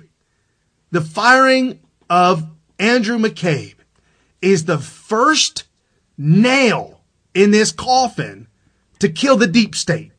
And it had to take 14 months to get there. And I'm telling you, whether Donald Trump is responsible for throwing Hillary in prison or she never sees prison, either way, what he is currently doing is going to shut down the Democrat machine that is the Clinton machine. I'm going to say for maybe a generation. I hope you're right. 20 years. 20 years. I hope you're right. 20? God, here's the thing. When he's reelected in 2020, there's your 20 years. I'm telling you. I hope you're right. I mean, remember, we talked about this either last week or the week before about how Reagan really did a lot for the Republican Party, conservatism, as far as just owning it and really making America realize that, you know, he's a great president and the Republican Party's good, conservatism good. People, like, it was cool. Conservatism was cool back then. Yes. If you watch movies from the 80s, there was like conservative slant to it. Well, not only that, but it was cool folks, I got my identity as a conservative, capitalist, cool business guy with a tie. I got that from the movies. It was Michael J. Fox was an inspiration to me. Family Ties was about how a conservative young boy was he wasn't young, he was an old boy, and he was like a school, like high school? I think high school, yeah. Like upperclassman, maybe junior, senior in high school, and he was very mature, very, almost seemed like a businessman. He knew more than his parents, right, because they were hippies. They were hippies. And he would make fun of them to their face, but they wouldn't get it. Right. Because they're still on the weed. And you couldn't tell if they were proud or they were disappointed or whatever. Right. Well, you mentioned that the coup d'etat might be getting violent. I thought you were referencing the True Pundit article that I tweeted out today. Entitled, yeah, I got it right here. FBI official. Now there's a date on that. So I think some of this information is a little bit older, but it's relevant now. Okay. Very relevant now. FBI agents threaten physical harm to President Trump and missing FBI texts and other frightening communications. You're right. This was posted in January, but it was tweeted out today, right, by True Pundit again. So he's reiterating. Look what's really going on here. Yeah.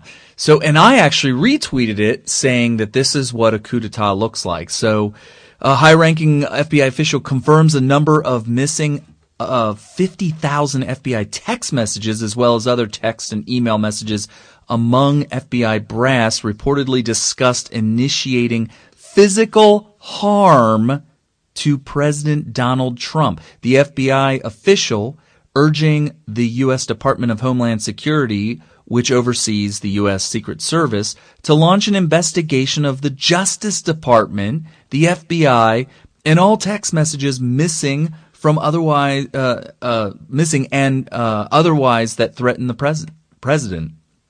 Quote, "This is dangerous territory, and all FBI text messages and personal phones should be examined," the official said. It would reveal some frightening conversations. So, and this entire article goes on, but the important thing to realize is all the way back in January, the same FBI, mostly the same people that are in there today, except for a few leadership, firings. They're all there. These people that were, it seems like, conspiring to do physical harm to the president, and that physical harm kind of alluded to possible assassination. I mean, what would you do to a sitting president short of assassinating him? Because you're not going to bully him and just rough him up. Yeah, you're not going to do a dingy Harry incident where you he ends up with a black eye. where you show up Monday morning for work with a black eye. You're like, my bookie got me some money. My bookie got me. Right. You didn't. Dingy Harry. That's not gonna accomplish it. So when it was his bookie, he didn't pay his bookie. Right. Well, he is in Las Vegas. Yes. So it makes sense, and I think there's rumors going around that he might have a little bit of a gambling problem. A little bit. And that, it happens to the best of us when it comes to people. If you live in Vegas, you're going to run into people that have gambling problems. And if you're a senator with hundreds of thousands of dollars, you're probably going to get a little extended. Feed your addiction. Right. And you might end up getting punched in the eyeball socket. Whatever. You got to pay somebody. Right. So the thing, when we talk about FBI and people that are in these high-level places that are doing things that are of that nature, right? What do you do to a president when you're threatening physical harm short of that, right? Right. So that's what a coup d'etat looks like, and I pointed that out. And so during the emails that we're talking about that were missing, that then became found, people went through those emails, and we found out that Peter Strzok and Lisa Page. There's an excerpt from True Pundit. The FBI. This is the messages between Peter Strzok and Page. The FBI did not notice that some of the emails for Hillary Clinton's private email server were marked C for classified when they were sent until the Intelligence Community Inspector General caught them. The Inspector General was the Democrat that I'm telling you about, that we were talking about earlier. According to the text between FBI agents Peter and Lisa, holy cow, Strzok text Page. Less than a month before the investigation into Hillary Clinton's email server ended, quote, the FBI missed this. What else did they miss? Remind me to tell you to flag for Andy, redacted. I can only imagine it's Andy McCabe. Why would they let the first name in there and not and redact the last name? They're trying to troll us. I guess. Get me fired up. Mislead us into thinking it's McCabe, but okay. Tell you to flag for Andy, so Andy should be flagged on this. Emails we actually, ICIG, found that have portion mark C on a couple of paragraphs. Mm-hmm. DOJ was very concerned about this, and that was his end of his text. And then he said, found on the 30,000 emails provided to the state originally, no one noticed. It cuts again. I never sent or received anything marked classified. So he's saying, Peter Strzok and Lisa Page are saying, they're talking about, we see the classified emails. And Hillary's saying, no classified emails. Right. And he says this cuts against that. Right. We need to give McCabe a heads up because the DOJ is concerned about this. And then he texts in reference to Clinton's denials. However, Clinton cited as late as July 2nd, 2016, that she had never sent material marked classified. Yet, we have Peter Strzok and Lisa Page texting each other to tell McCabe these are the ones that are marked C for classified. These aren't the emails you're looking for. Yes! They are? You gotta get rid of them. No, he's telling McCabe. Peter Strzok and Lisa Page are telling Andrew McCabe, here are the emails marked classified. Get rid of them. Cuts against Hillary, and the DOJ is looking for them. So here's an admission that... I mean, come on, man! Obstruction of justice. Absolutely. With 100%. The attempt to overthrow an election. These people need to go to jail. I mean, this is destruction of government property. You can't just delete government emails. For those of you that have ever worked in government or knew somebody or have a friend or family member that works in government, ask them about this. You can't delete files like that. You can't delete emails. You can't delete emails and texts. It would be like taking documents and just shredding them when they're supposed to be saved. And somebody's got to go to jail for this. Probably. You need to be able to have a paper trail for an investigation. That's really what it boils down to. Right. It's like, I'll give you a perfect example that I can give you a personal story about. I was an aircraft mechanic, and aircraft can fall out of the sky. Yeah. And you need to be able to know exactly why that aircraft fell out of the sky, if it fell out of the sky. Right. And this would be equivalent to me taking maintenance records and just shredding them. No. Brian knows. No, good. Brian is. Good God, no, I can't. I don't even want to entertain that. If maintenance records were shredded from an aircraft that ended up crashing.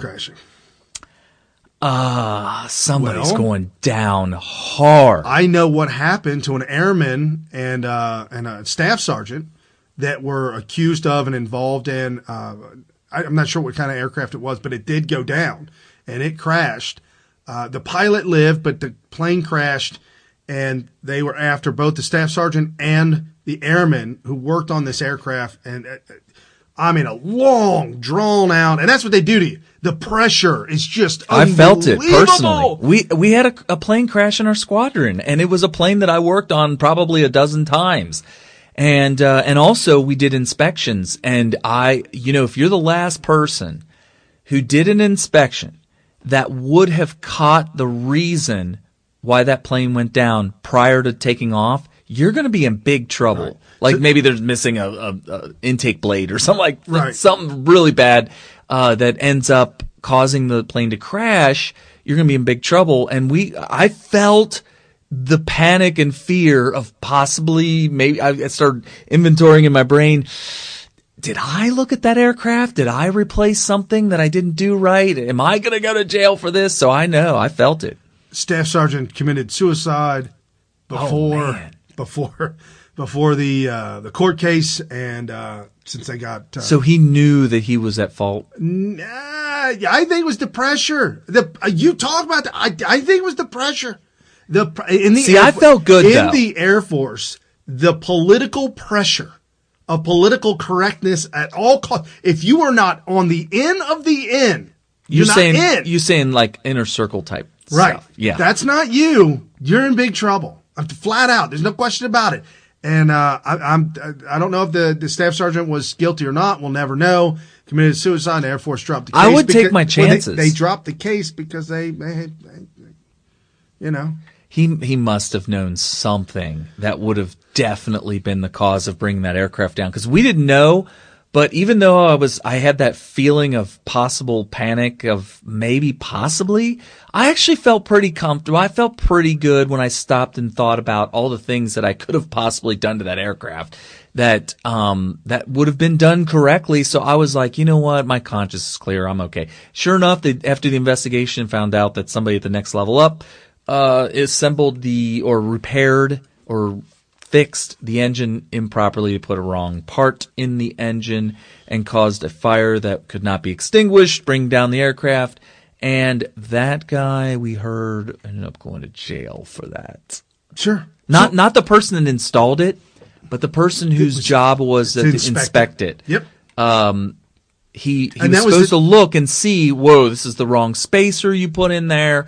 Take it out and put the right one in. He did not do that either. He pencil whipped it. He just signed it off and was like, okay, it's probably good. And that was the staff sergeant that was overlooking the airmen.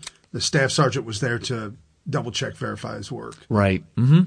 So that being said, imagine if that staff sergeant said, you know what? I feel like these maintenance records incriminate me. Or incriminate a friend. Maybe it's just a friend. Maybe you're the guy that's in charge of the files.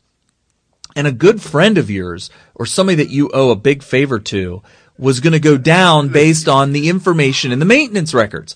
If you were to take those out and say, whoops, 30,000 of these maintenance records just disappeared. I don't know what happened to them. I don't know. And then they go and look for them and there's 30,000 maintenance records disappeared. Somebody's going down. And so far, not yet. But with this McCabe firing, I feel like things are coming. I feel like the people whose job it was to safeguard information or tell the truth in certain circumstances when they were under oath, and it turns out that could not have possibly been the case, or other kinds of corruption that we don't even know about, I think things are going to start coming down hard. McCabe was just the first to drop. What do you think about him being fired 2 days prior to, I know we kind of hinted at it earlier. I guess after X amount of years, I don't know if it's 20 years, 30 years, whatever it is, in his case, he was down to the last couple days. He actually took terminal leave, right? Which means that he's technically on until after he will have gotten his retirement. Right. So he's technically an employee. I have to explain this again. I did it in a scope, and I'll go ahead and do it on the show here. Brian knows this too. Terminal leave is when you've accumulated enough vacation days in order to take all of those vacation days your last days before retiring. So in my case, I took 50 days of terminal leave. Yeah, I know. I took 30. We get 30 days of leave per year on active duty. 4 weeks of vacation. Yeah. 30 days. And you're allowed to use as many as 30 or as many as 60 with special permission at one time at any time. Right. I accumulated 50, which actually worked out perfect for me because then I could start college at the right time in fall quarter. And I got special permission because of that. And so I took terminal leave with 50 days left on my active duty contract. So what does that mean? That means that entire 50 days, I'm still on active duty. I'm just on terminal leave. I'm getting paid. I'm at home. I'm in my civilian gear. I brought everything with me. I don't even have to go back to do any paperwork. I did all the paperwork the last day, or I should say the first day of my terminal leave, and I'm gone. That's it. All the paperwork's done. I don't ever have to return ever again. So this is what McCabe did. He took his terminal leave, which would mean that he's done and out. He's gone. He's no longer having to show up ever again. But he's technically on the job until his leave is up, or in this case, vacation. I don't know if that's what they call it in the government. On active duty service, they call it leave, but in his case, vacation. So he takes his vacation days. His vacation days will have gone all the way up until the day of retirement, in which case it was supposed to be what, Monday or something like that? Monday was supposed to be the day that his terminal leave ends and his retirement begins. Right. And I was led to believe, I did the scope on Thursday, I was led to believe that that it had to happen by midnight Friday night. However, some other stories, I think Dan Bongino said it had to happen by Saturday by noon or something like that. Yeah, they said that it was 2 days before he was going to get his retirement. So this would be equivalent to me being kicked out of the military while I'm at home on terminal leave right before my last day of terminal leave's over and my retirement starts or whatever. And so that's what they did. And the reason they did it is because it would deny him his pension, which I think, as Brian just kind of showed with the hand clapping gesture he just did, bravo, right? So this is what, the pension's worth about $2 million. That's amazing. Which right there is and I think a slap in the face of all hardworking Americans. I think he's only taxpayers fund this thing. I think he's only been in like 22 years.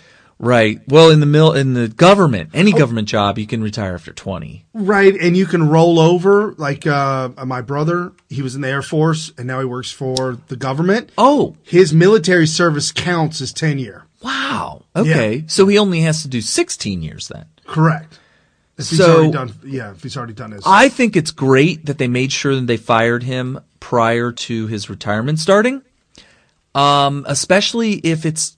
Some people are saying, "Oh, come on, you should have done it. You should have did it or let him retire. Let the guy retire." Rubio said that. Did you see that?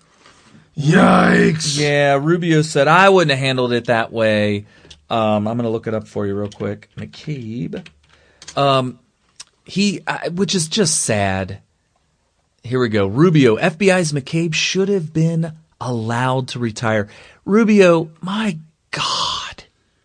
Little Marco's he's dirty. He's dirty as the day is long. I can't believe that he keeps piling up all these little things, these little newsworthy decisions and sayings that are just making him. He was supposed to be the Tea Party favorite back in the day.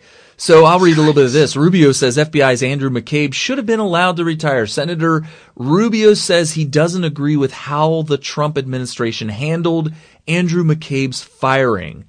Senator Rubio on Sunday said he disagreed with how the former FBI Director Andrew McCabe's termination was handled last Friday. Quote, I don't like the way it went down, Rubio said in an exclusive interview on Meet the Depressed. Oh, of course. Quote, I would have certainly done it differently. Late Friday, Attorney General Sessions accepted recommendation to fire McCabe just 2 days before he planned to retire. Why? Look, here's the thing.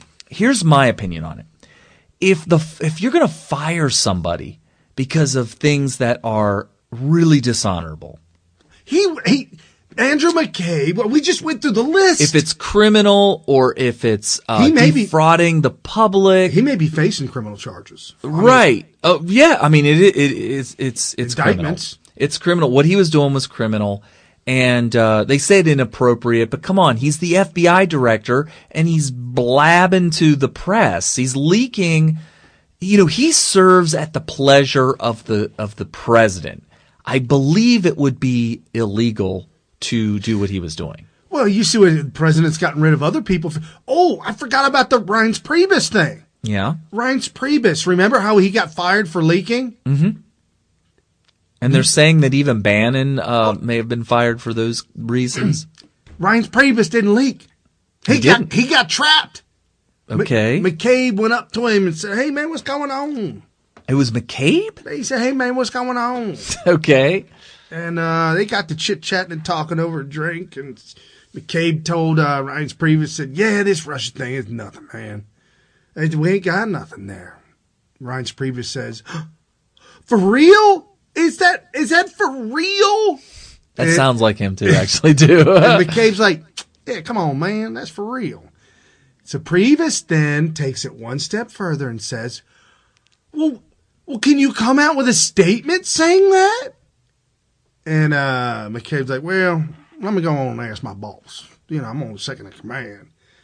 So he comes back to Priebus. No, man. Comey said, no, can't do that. Sorry about that, buddy. The very next day, Washington Compost, BuzzFeed, CNN, MSNBC, New York Times, Donald Trump administration attempting to thwart the FBI and the Russian collusion investigation. Which makes it obvious that it was Reince Priebus that leaked that. Oh, no. McCabe leaked it about Reince Priebus because Priebus just said come out with a statement. Well, McCabe leaked it to the mainstream media, and they ran with it and said, made it look like that he was asking him to put out a statement. There's nothing there. So, oh my gosh. So to Comey, it would look like Reince Priebus just went ahead and went with it anyway. And to Comey, who's maybe out of town, could care less if it looks, the optics look good that Trump is attempting to thwart the FBI. Well, that was the narrative. Yes, we got all of mainstream media. They ran with this. They did a good job on this one. Wow, woo, McCabe. So McCabe comes up to and says, "Hey, this is a big nothing burger." Hey, man, there ain't nothing here. Oh, cool. Can you come out with a statement saying that? Well, let me go ask my boss. Wow. No. That's diabolical. So the only one that could have leaked that, and I promise you, this is just insight. I promise you, McCabe didn't ask Comey. He didn't even tell Comey. No. He didn't have to say anything to Comey. Right. He just went back to Priebus and said, No, but he would have, though. Think about it. That's the paper trail. He would have went to Comey and said, hey, Oh, they're asking me. Reince Priebus is really beating me up here. He's begging me. He's begging me to come out with a statement saying that admitting that this is a nothing burger. Can I make a statement, or can I tell Reince Priebus that it's okay to go ahead and run with this? And Comey's like, no. Comey's like, what? Absolutely not. Okay, boss, I'll tell him that it is not to be leaked to the press at all. So he does that. Then he goes to wherever, the Washington Post, and he says, "Hey, you won't listen. You won't believe this. Gotta make sure it's not me, because anonymous source. It's got to be anonymous, and maybe you could even make it look like it might be coming from the inner circle of the White House. And if you keep this up, I'll keep giving you I'll keep feeding you. Yeah, just say that inner circle White House, inner circle. Wow." Yes. So that's how this goes down. So I am so naive because Priebe gets the axe. That's how you get rid of the inner circle. You start cutting them out one by one. Just start cutting the legs out from each one of them. God, this is breaking, dude, because nobody ever talks about this stuff. No. Does anybody ever? Smith Radio. Follow us on Smith Radio. Hey, folks, I completely blowed the time. To give you a heads up, this is Smith Radio, Military Veteran Talk Radio. My name is Brian Smith. This is Kerry Smith, my cousin. And we do this every single week, 5 to 8 p.m. Eastern on Sunday. And if you follow us on Twitter, Brian P. Smith and Kerry at Smith Radio, you'll catch our scopes throughout the week. You can stay abreast on everything that's going on. I did a special scope for yesterday for St. Patty's Day, and I couldn't help but to talk about the McCabe junk. I was just so fired up. I was on a date night with my wife and my kids, and we got home, put the kids to bed. And it was like 10:30, 11 o'clock, and I couldn't sleep. And I thought about Kerry, and I'm like, Kerry's probably on Twitter. I know he is. It's only 11. I feel so warm and fuzzy inside right now. It's early. Okay. I mean, sometimes you're up on Twitter to all hours in the morning. Sometimes when you can't did. sleep. Didn't you text me? That wasn't last night, was it? I don't know. Whatever. Oh, I sent that to you. Yeah, I did text you this. But so I turned the phone on, just looked at it, and I said, yeah. McCabe fired minutes ago. Oh my Lord! And I woke the wife up. I got lucky. I caught it right at the tweet that you put out. I put out. It was a moment on Twitter, and I retweeted the moment and I made a comment. But your comment was better, and I think you had like 500, 600 likes and retweets and stuff. Yeah, I could probably read it to you. That thing went viral. That thing went pretty well. If I could find it. It's been a busy couple 48 hours, folks. I'm telling you. While you're looking for that, here. Oh, here it is. So a moment came out about his firing, and the moment was called Sessions Fires FBI Director Andrew McCabe just days before his retirement, and this was a Twitter moment. And I saw that you had tweeted about it, and I was just emotional. You know, the tweets that do the best for me are when I am just emotional somehow, just fired up emotionally. And I said, it's time for our side to ruin the lives of the deep state and the Democrats who have actually did wrong. It's bad grammar, horrible grammar. It's the middle of the night. Done wrong. It's the middle of the night. I hope that this is scorched earth at this point. They drew first blood. The gloves are off. So I had a lot of little clippy, soundy sentences in there. But it's true. I'm telling you, I truly believe this. What they did to Flynn and what they did to so many other people in the Trump administration. You know, like the first week of Trump's presidency, did you know that 6 people were escorted out of the West Wing? Yes. Because they didn't pass the background check. And I remember thinking to myself, wait a minute. If you're hired by the President of the United States to work right there next to you, shoulder to shoulder in the West Wing, you pass the background check, period. Well, not only that, but what would they have on their background? I don't care if you're a felon. That Trump wouldn't even know. If Trump wants you in there, yeah, you're in there. Look at the Clintons. He should have overridden that. He should have said, whoa, whoa, whoa, whoa. I was really disappointed that. I think that Trump should have said, listen, if they're legally not allowed to work here because of some sort of a legal background, I'm pardoning them tonight. Give me the paper. Right. I'm signing their pardon right now because I want them. Look, the West Wing is a tiny little office. It's tiny. There's small, a couple. there's a group of offices, and to be able to work in the West Wing means you are the top of the top of the top, cream of the crop. You're it. Yeah. Right. To then be told that you're not passing a background. No, that does not fly. I think that what should happen there, and the fact that it didn't happen this way, tells me that the coup d'etat was fully underway. This was the first shot in the coup d'etat. And Trump didn't know. I'm telling you, Trump is walking into the line of fire. I don't think he had a clue it was this bad. He didn't know how to handle that, and he didn't handle it right. But this is the way it should go down. They should go right into the Oval Office and say, and I mean the ones who are responsible for doing the background check with the results in hand, they should go into the Oval Office and say, you got 6 people working in here that I personally would not recommend having a top secret security clearance, which means they got to be escorted out of here. Right. That's my recommendation. What do you want us to do? And Trump will probably look through and say, President Trump at the time, he would say, okay, I know him, get good friends with him. Yep, I know him very well. These are all people that I want here, and I know them and I trust them. So give me the waiver, and we're signing off. I will personally sign off the waiver for these 6 people. Now, it could be that one of them's like, okay, now I was recommended. This guy came very, very highly recommended, but I don't know him that well. So you can go ahead and escort him out. You can escort this guy out or this woman out or whatever. Because even though they came super high recommended, you're telling me that they shouldn't have a top secret security clearance. So I'm going to go ahead and let that go. Carter Page, who's that? Yeah, I don't know that guy. No, I don't know Carter Page.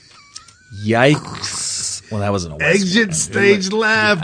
And again, folks, Carter Page was being spied on by the FBI. Mm-hmm. And the last day on the job, when he was fired, he sent an email out to everybody in the campaign complaining about something so mundane, which allowed the FBI to then touch everything he touched. Yeah, it legally allowed them to get FISA warrants on everybody. Oh, man. I'm telling you, man, the Fourth Amendment has been rendered null and void by the Obama administration, who is still largely in power.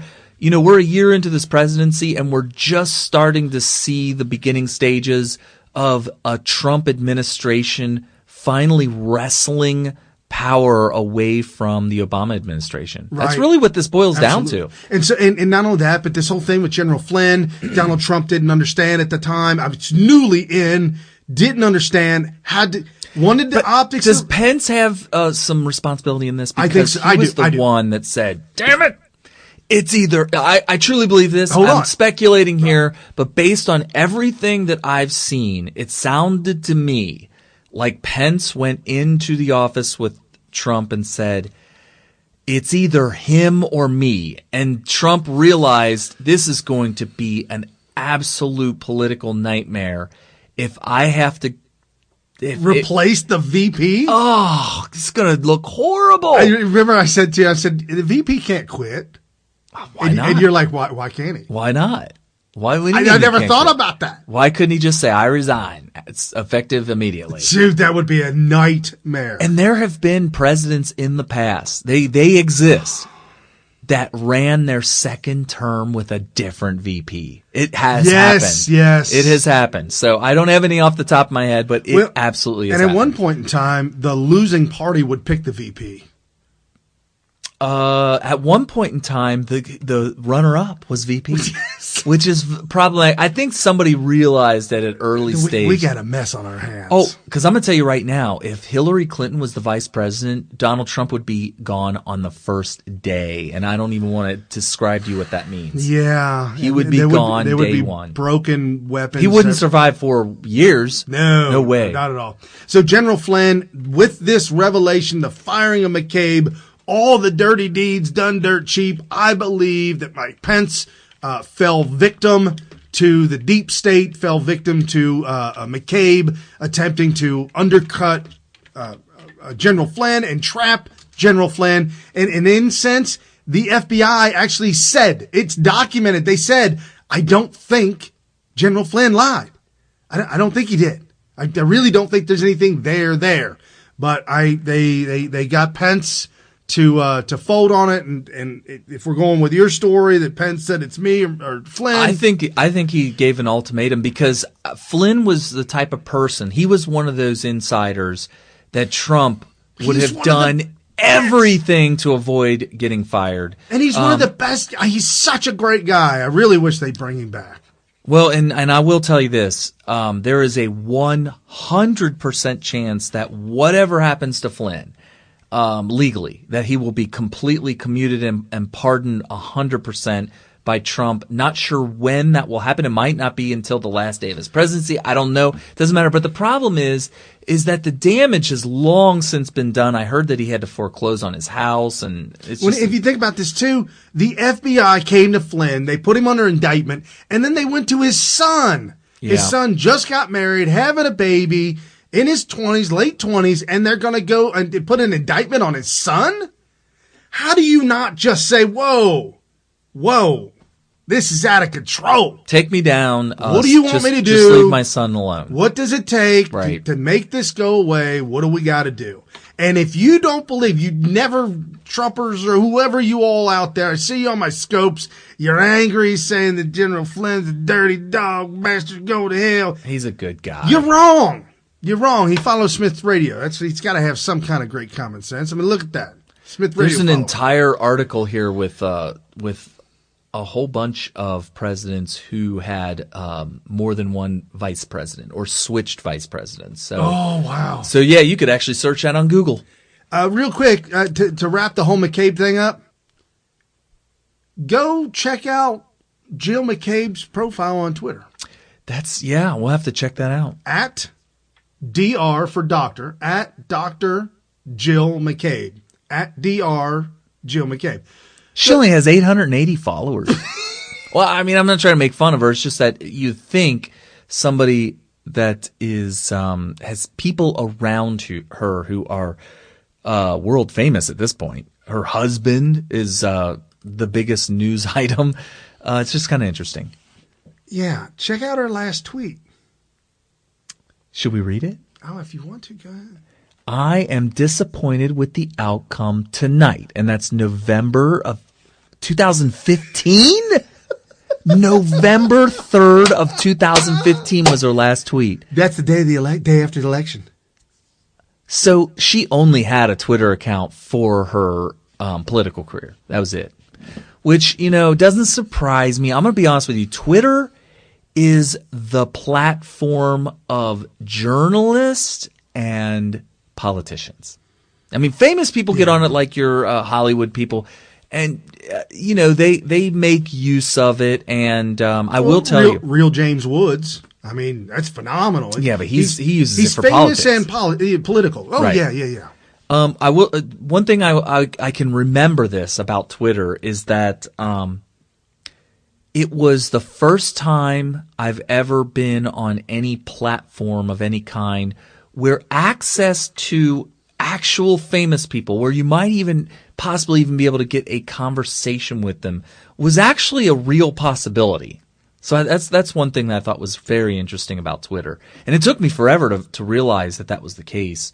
It was Jamie Dupree, who is like the right-hand pollster guy or something of Sean Hannity. Oh, okay. He actually responded to a tweet that I tweeted early on. I only had a couple hundred followers. Jamie Dupree? Jamie Dupree. Is he related to Wayne? No, he's white. What? Racist? Well, I mean, he doesn't look like he's related. Your brother-in-law is related to me, and I'm white. But you guys don't even have the same name. I'm just saying. Maybe Wayne Dupree. Let's see, how would that be related?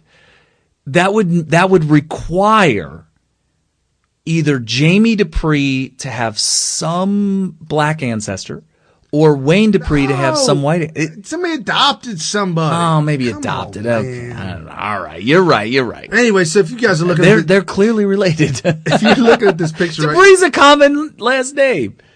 This was tweeted out by Paul Joseph Watson. Such a beautiful image. I just can't. Who is the Photoshop master? But hold on, before you get rid of that picture, look at McCabe. Is this guy not central casting for 1950s a period film about a government worker? And look, he looks like what's his face in the movie Falling Down? James Douglas, Kirk Douglas. Kurt Douglas in Falling Down. No, not Kurt. His son. What's Kirk Douglas's son's name? Whatever. Anyway, Kirk Douglas's son. Michael. Yeah, it looks like the Falling Down character from Michael Douglas, who was the quintessential government worker, a little older, thin black tie, white collared shirt, and buzz cut. He's graying because he's close to retirement. Right. And he's got what are called, you can Google this too, brow line glasses. They get the name brow line because of the black rim at the top that follows the brow line. Right. So it's called brow line glasses. But they were very, very popular in the 50s and early 60s. Not mine. My wife picked these out. Those are not brow line. No, yeah. My wife picked these out. Anyway, there you go. And that has to do, that picture was done because Comey was tweeting out that I thought it was a parody account. And I even retweeted it with a quote and said, is this a parody account? But no, it was a real quote that Comey tweeted out. There's a real tweet that Comey tweeted out about Donald Trump and honesty, and you don't know how honest we are. And it was a shout out. We already know to McCabe. It was a shout out to McCabe. Don't torch. He's a verified liar. Right, but he was doing that to let McCabe know, don't torch the FBI, man. Don't. Because Comey's going down. He's basically saying, please don't hurt me. What about Mueller? Is he going down? Well, it depends on who you ask. I certainly hope so. Like I said in my tweet, scorched earth policy, everybody's got to go down, and I mean ruin lives. I spoke a little bit too soon in my tweet. I didn't realize that by denying McCabe his pension, that it wasn't going to ruin his life. He's got a wife that's the breadwinner. Well, they're worth he's got $11 million net worth. But that even beyond that, even if he didn't have $11 million, his wife could continue practicing her being a doctor, and apparently Democrats aren't offering him a job in the government so he can collect his. Yeah, all he has to do is get a job for 2 days, 1 week. Did you hear that report? That somebody actually recommended that some congressman, some liberal Democrat congressman, hire him for 1 week. Right. Silk, Diamond and Silk were on Fox News talking about that. Right. Just absolute insanity, folks. I mean, if it is, it is. So Mueller, Robert Mueller, Adam Pencil-Neck Geek Schiff was on ABC, and he was put to the question about this Mueller thing. And do you think Trump's going to fire Mueller? And what do you think about Trump firing Mueller? It's Snuffleupagus and Adam Schiff #this week. Well, I would hope that it would prompt all Democrats and Republicans in the House to pass an independent counsel law and reinstate Bob Mueller. This would undoubtedly result in... Hold on. Let me do that again. He is saying, to answer the question, what if Donald Trump fire Mueller? What you think about that? What if Donald Trump fires Mueller? What you think about that? Well, I would hope that it would prompt all Democrats and Republicans in the House to pass an independent counsel law and reinstate Bob Mueller. What is that? What is that? That's why he gets his name, Pencil-Neck Geek. I mean, this is dumb. This would undoubtedly result in a constitutional crisis. And I think Democrats and Republicans need to speak out about this right now. I think, George, you just pointed to the single most important development of the week, and that is at the same time it's revealed that the special counsel is looking at business records of the Trump organization. And I've always thought the money laundering issue was the most serious.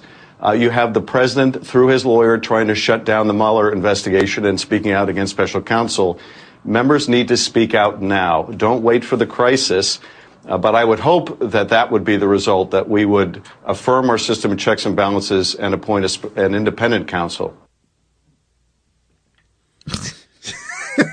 He is so bad. That was so far from knucklehead. Okay, you go to work tomorrow. Tell your boss to go to hell. See what happens.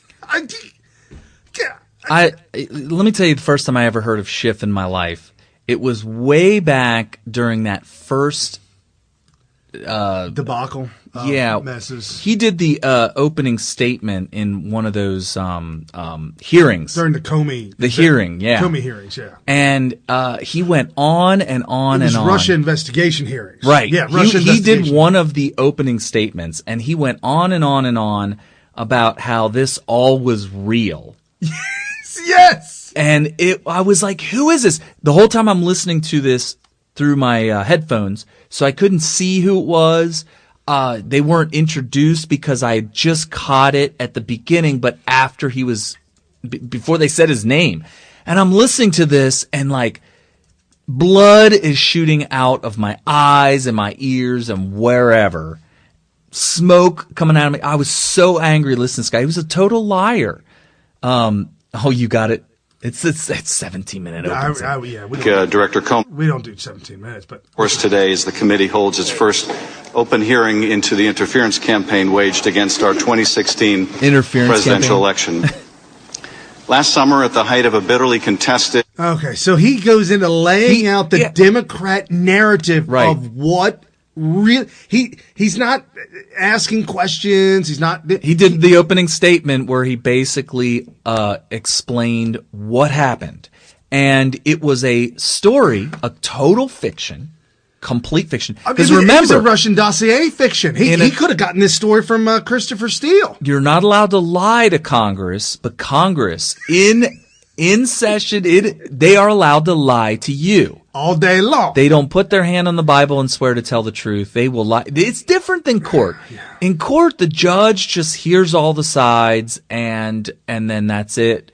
And by the way, the prosecutor and the defense lawyers don't put their hands on the Bible to swear to tell the truth either. So in a way, it's kind of like the lawyer going up there and just lying his full head off. It's like Johnny Cochran saying that the glove don't fit.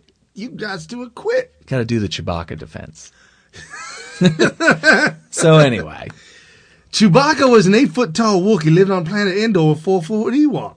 If that don't make no sense, you must acquit. Oh, my gosh. Good times. So we had Tom Fitton. Guys, if you don't follow Tom Fitton, you absolutely ought to. Tom Fitton, the CEO of Judicial Watch. Almost every single thing that you see come out of the government that for a FOIA, a Freedom of Information Act request, almost all of them, when it's stuff that we're trying to demand about all this criminal activity going on with the Clintons and everything, it's usually Tom Fitton. It's usually Judicial Watch that's doing that. And he says, when you're talking about the Clintons, he says that you don't need no investigation into Clintons. What we have here is enough to arrest her. Makes a good case for it. If you do a damage assessment and the government does a damage assessment of what has happened, assess the damage, lock her up. But that ain't going to happen. I'm not even as concerned about locking her up as I am with everybody in the FBI currently employed in the U.S. government. Well, they can do who harm. Are doing all kinds of undermining of our president in illegal fashion. Right. So that's why I'm glad about the Mueller thing. He gets fired for doing things during the Trump administration that was clearly working against him. Right, because Hillary can't do no more damage. I mean, you gotta go full screen with this. There she goes. What kind of stairs are these? These are not OSHA approved stairs. These are definitely. Oh wow! Oh, look, there's no railings. Look, she's kicking her shoes off. She's like, I gotta do this barefoot. Oh, you got it on loop. Oh. There's no railings. I don't blame her. I would have fell down too. Hold on. There it goes. Oh. The weird thing is like, what did they put grease on the bottom of those shoes? That's why she kicked him off. I mean, it's like she stepped on pure ice. It's like black ice, really. I mean, you can't mess with that. Right. No, obviously, where she was stepping on the corner, on the edge of the step with most of her foot off. It didn't even look like it, did it? Yeah. So she did. See, here's the thing. Back when they built those steps, they didn't have all the regulations, the building codes. And are you defending her? Yes. See, the thing is what you'll learn when you build stairs is there's a thing called a rise and a run. Oh, and there's one thing that is critical. You will be out of regulation if your rise and your run isn't the same for every single step. It doesn't matter. I mean, it does matter. If it's the first step, somebody's going to die. If it's the last step, someone's going to die. If it's a step in between, someone's going to die. There is a maximum rise that you're allowed to have. Like, you can't have a 24-inch rise. No, it's like 7.5 inches. Let's say 8. Let's just say 8. So if it's, I know that's a kind of a big step, but let's say it's an 8-inch rise. Exactly. Let's say it's 8 inches on the dot. And the run is 12 inches on the dot, right? Every single step has to have exactly 8 on the rise and exactly 12 on the run.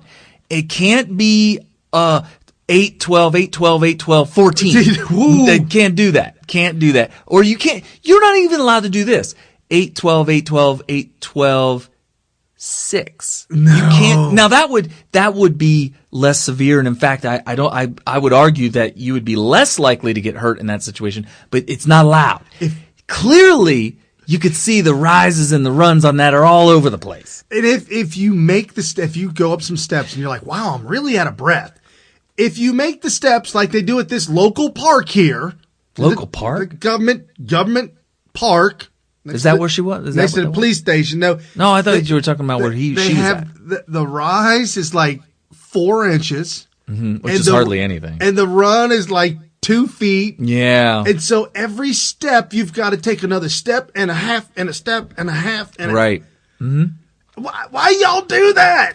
Well, it probably has to do with handicapped people, and that would really make me mad. Well, they do a small rise, long run when you don't have a railing, and it's kind of like, okay, we'll make it easy. This government project. There's railings everywhere.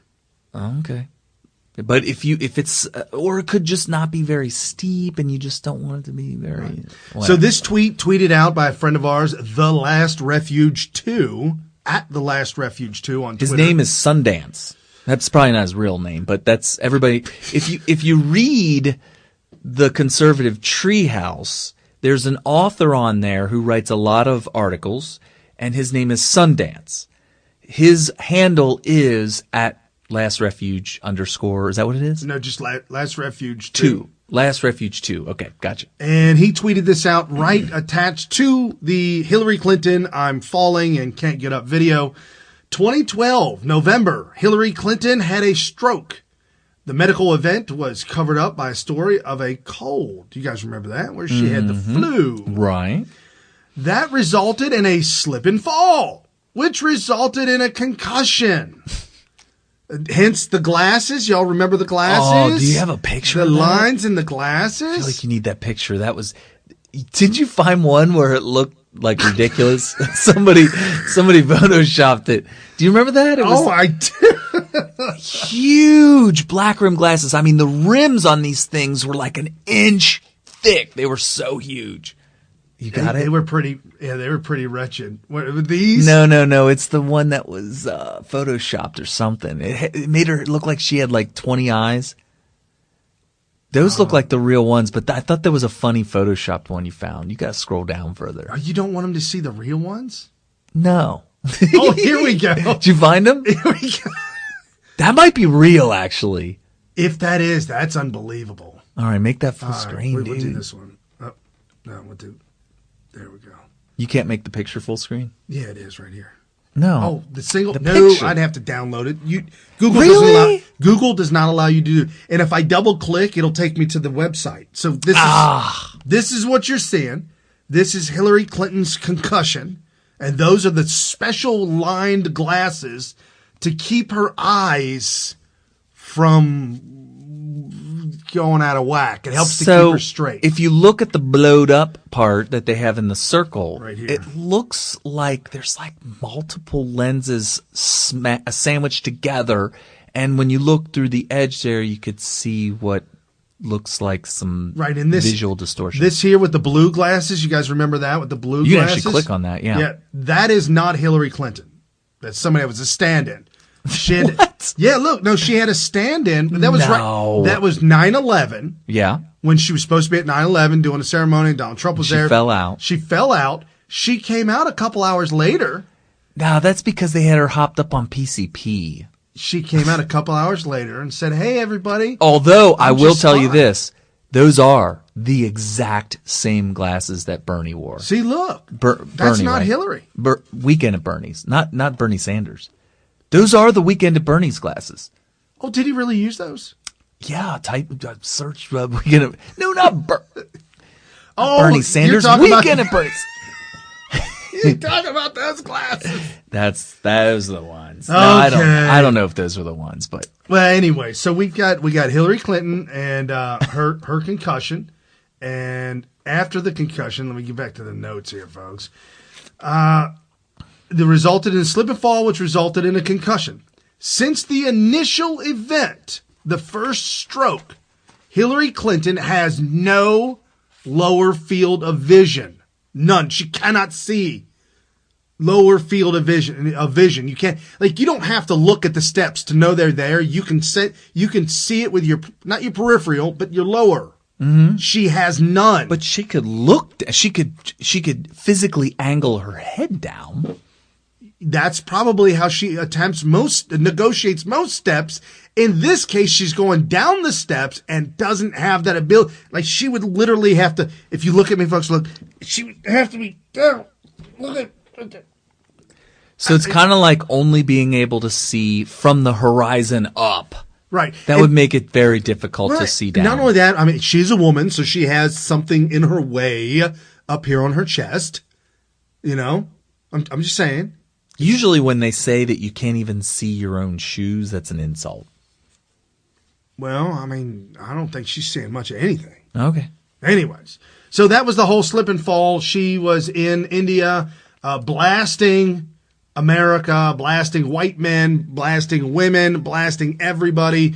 You white women, how dare you let your bosses and your husbands and your sons force you to vote for Donald Trump? And then the one she was asked a question. This was, I'll play just this one. It's 20 seconds. This is hysterical because this guy in India actually trolled Hillary, and she kind of went with it and didn't realize she was getting trolled. Countries deserve the governments they get. Does America deserve Donald Trump? That's a leading question. What's gone wrong? Well, I would have to say no, we did not deserve that. Dude, why does she have a blanket over her body? See that? That is kind of weird. That's not actually like a dress. No. Which she don't wear dresses. She's the pants. She invented the pantsuit. Right. She's got a blanket. Dude, folks, she is very, very sick. So this whole Hillary going to prison, ain't no sense in that. We are ahead of the deep state. Heads got to roll. Jeff Sessions is making heads roll. Things are going to happen. This Hillary Clinton, this is a side note. This is a sideshow. Besides, circus. we need her out there making speeches like this to help the Republican Party. And that is absolutely true. There were multiple Democrats that are running away from Hillary, asking her to stop doing what she's doing. Stop it! Yeah, it just really makes the whole thing bad for the Democrats. I don't see how anything that she said was helpful. I know that when she said that the reason that women voted for Trump was because their husbands and bosses made them. Yeah. Wow, that does not sound very women's lib to me. No, not at all. What is this? It says hell. There's a picture of the Grim Reaper. It says hell. Come on, day. Slowly but surely. Who made that? That is so awesome. I don't know. It's good times. It's much fun here on Smith Radio with everybody. I'm just saying. So we got. So we were talking about the Robert Mueller and that whole ordeal. There's a lot of things going on. Lindsey Graham warns Trump about firing Mueller. The beginning of the end of your presidency if you fire Mueller. Every day is the beginning of the end of his presidency, according to the left. Right. Everybody. And that is Lindsey Graham. They're all just salivating over the day that they know is coming where he's going to be removed from office in handcuffs. They're just so stupid.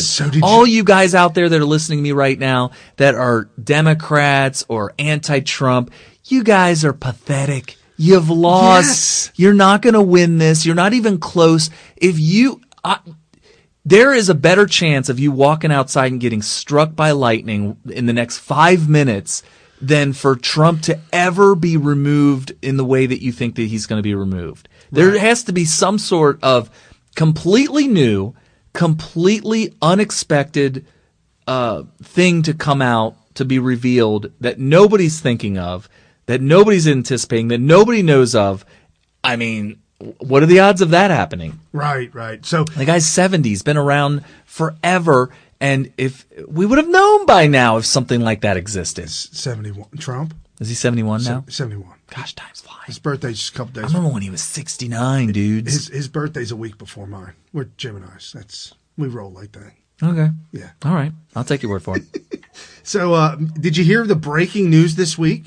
About Mueller subpoenas Trump Organization documents in Russia probe. Did you hear about that? I probably just ignored it. The lefties were coming at me with it. The breaking. It's mainstream media. I'm not lying. This is mainstream media. This is CNN, MSNBC regurgitating old news to make it sound like there's something new going on, and it's not. They asked Trump's lawyer. Trump's lawyer said, yeah, that's old news. We gave those documents a long time ago. We did it before. We're subpoenaing them again. No, we did it last year. The fire was already burnt. Well, Mueller's not asking me. You're the media. Remember the preventative fire that you have to light? Yeah, that was already lit. So that was fake news out there about the Mueller investigation. Mueller's not, there's nothing new. There's absolutely nothing new. Donald Trump, I don't know what he's got to do to get rid of Mueller, or cut this stupid investigation. I don't know what. However, remember how he got rid of Comey? He waited until the Democrats started railing against him and were blasting him and blaming him for Hillary losing. The next day he was fired. So there has to be like a political, it has to look like the Democrats are acting really unreasonable to react. So in the Comey case, they were blasting on him. They were saying he was horrible, that he cost the election for the Democrats. Yeah, because you remember a week before the election, he came back out and said, we got to relook at these emails again. Something like that. And like as soon as they said that, within hours, Comey was fired. And he was like, yep, I took care of your problem there, Democrats. Yeah, you were mad. Hated him. Yeah, you look how much you hated him, and look what I did for you. I fired him just for you. And everybody calls him a Republican. Mueller's a Republican. Yeah, Comey's a Republican. They're all Republicans. So what I'm hoping is that Mueller starts to wear out his welcome. I'll be honest with you. He's worn it out for me. Well, for the Democrats, he needs to wear out the. And you know what's funny is they may even be smart enough to anticipate it. Like, hey guys, don't be too mean to Mueller. I'm talking about the Democrats. Right. If the Democrats were like, yo, do not be too hard on Mueller because he's fired within hours. You know how Trump rolls. Yeah, he did Comey like that. Yep, that's right. So Yahoo comes out front and center article. Trump warns Mueller. U.S. President Donald Trump on Sunday attacked special counsel Robert Mueller's investigation into Russia's election meddling as unfair, insisting the probe is staffed with hardened Democrats. Yeah, I read that. That was actually a Trump tweet. He tweeted about how it's loaded with hardened Democrats. Quote, does anyone think this is fair? And yet there is no collusion. Why does Mueller's team have 13 hardened Democrats, some big crooked Hillary supporters, and 0 Republicans? Another Dem recently added, Trump tweeted. And then Comey had his comeback. This was the Comey comeback. Comey came back, tweets to Trump. Comey has pushed back as well. Quote, Mr. President, the American people will hear my story very soon, and they can judge for themselves who is honorable and who is not. And I had to retweet that with a quote and said, is this a parody account? No, he really did do that. That's hysterical because everybody was piling on. And that was Comey who did that. Even the Democrats hated him when he got fired. So everybody was piling on Comey for trying to claim, he was claiming that he was the innocent. There's something really wrong with what happened with Comey when he couldn't indict Hillary on. Remember, we called it the cry for help. Yes. Folks, we don't get it wrong very often, and I don't think we got this one that far wrong, but we theorized that Comey he knew that he would be dead the next day had he went through with what was obvious, that he needed to decide to indict her for all these wrongdoings. So instead of doing it, which would cost him his life immediately, he went ahead and made the case that it should be done and then said, but I'm not going to do it. And I felt like the entire description of what she had done, all of which was indictable. Oh, I was watching it live and I was getting fired. I was like, you thought it was coming. It was coming. It was coming. I was like, yeah, Rush Limbaugh is wrong. Yeah, Comey's gotta lock it down. Right. And when he didn't do it, my determination was that entire lead up to him saying nobody in their right mind would indict somebody on these 153 counts and 126 counts. I realized that entire thing was the cry for help. Like, please, somebody do it because I can't. Somebody else. Just like John Boehner said that impeachment for Donald Trump, impeachment for Barack Obama is off the table. Yeah. Because he didn't want to do it. He didn't want people telling him he had to do it because he didn't want to be that guy. Right. I didn't want to be that guy. Well, and the funny thing was when he said, not the funny thing, the sad thing and the revealing thing and the lesson to be learned was that when he first said impeachment was off the table, as far as we all knew, almost everybody knew, there wasn't anything that would be impeachable anyway. And the irony of it is by telling the president, whether he's black or white or whatever the hell kind of virtue signaling you're trying to do, but by telling him that impeachment is off the table, you're effectively saying, oh, yeah, you don't have to actually obey any laws. No, because we ain't coming for you, man. Yeah. We got your back on this. Yeah. In fact, I think that in the future, you might want to lie and say that impeachment is off the table.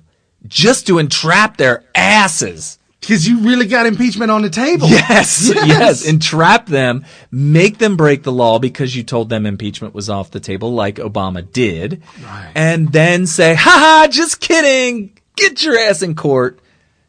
Impeachment's on the table. So that's I'm telling you, there's so many lessons to be learned.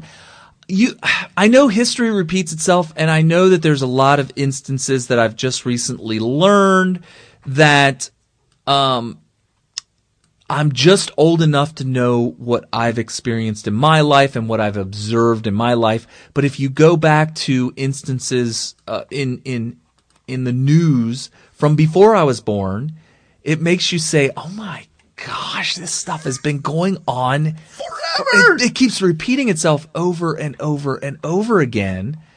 But I feel like I'm at that age now to where we can, I've taken all the wisdom. I think I know where you're going with this from Rush and from some of the other guys, and it's just that now we have that ability to see exactly what's going to happen. Yeah.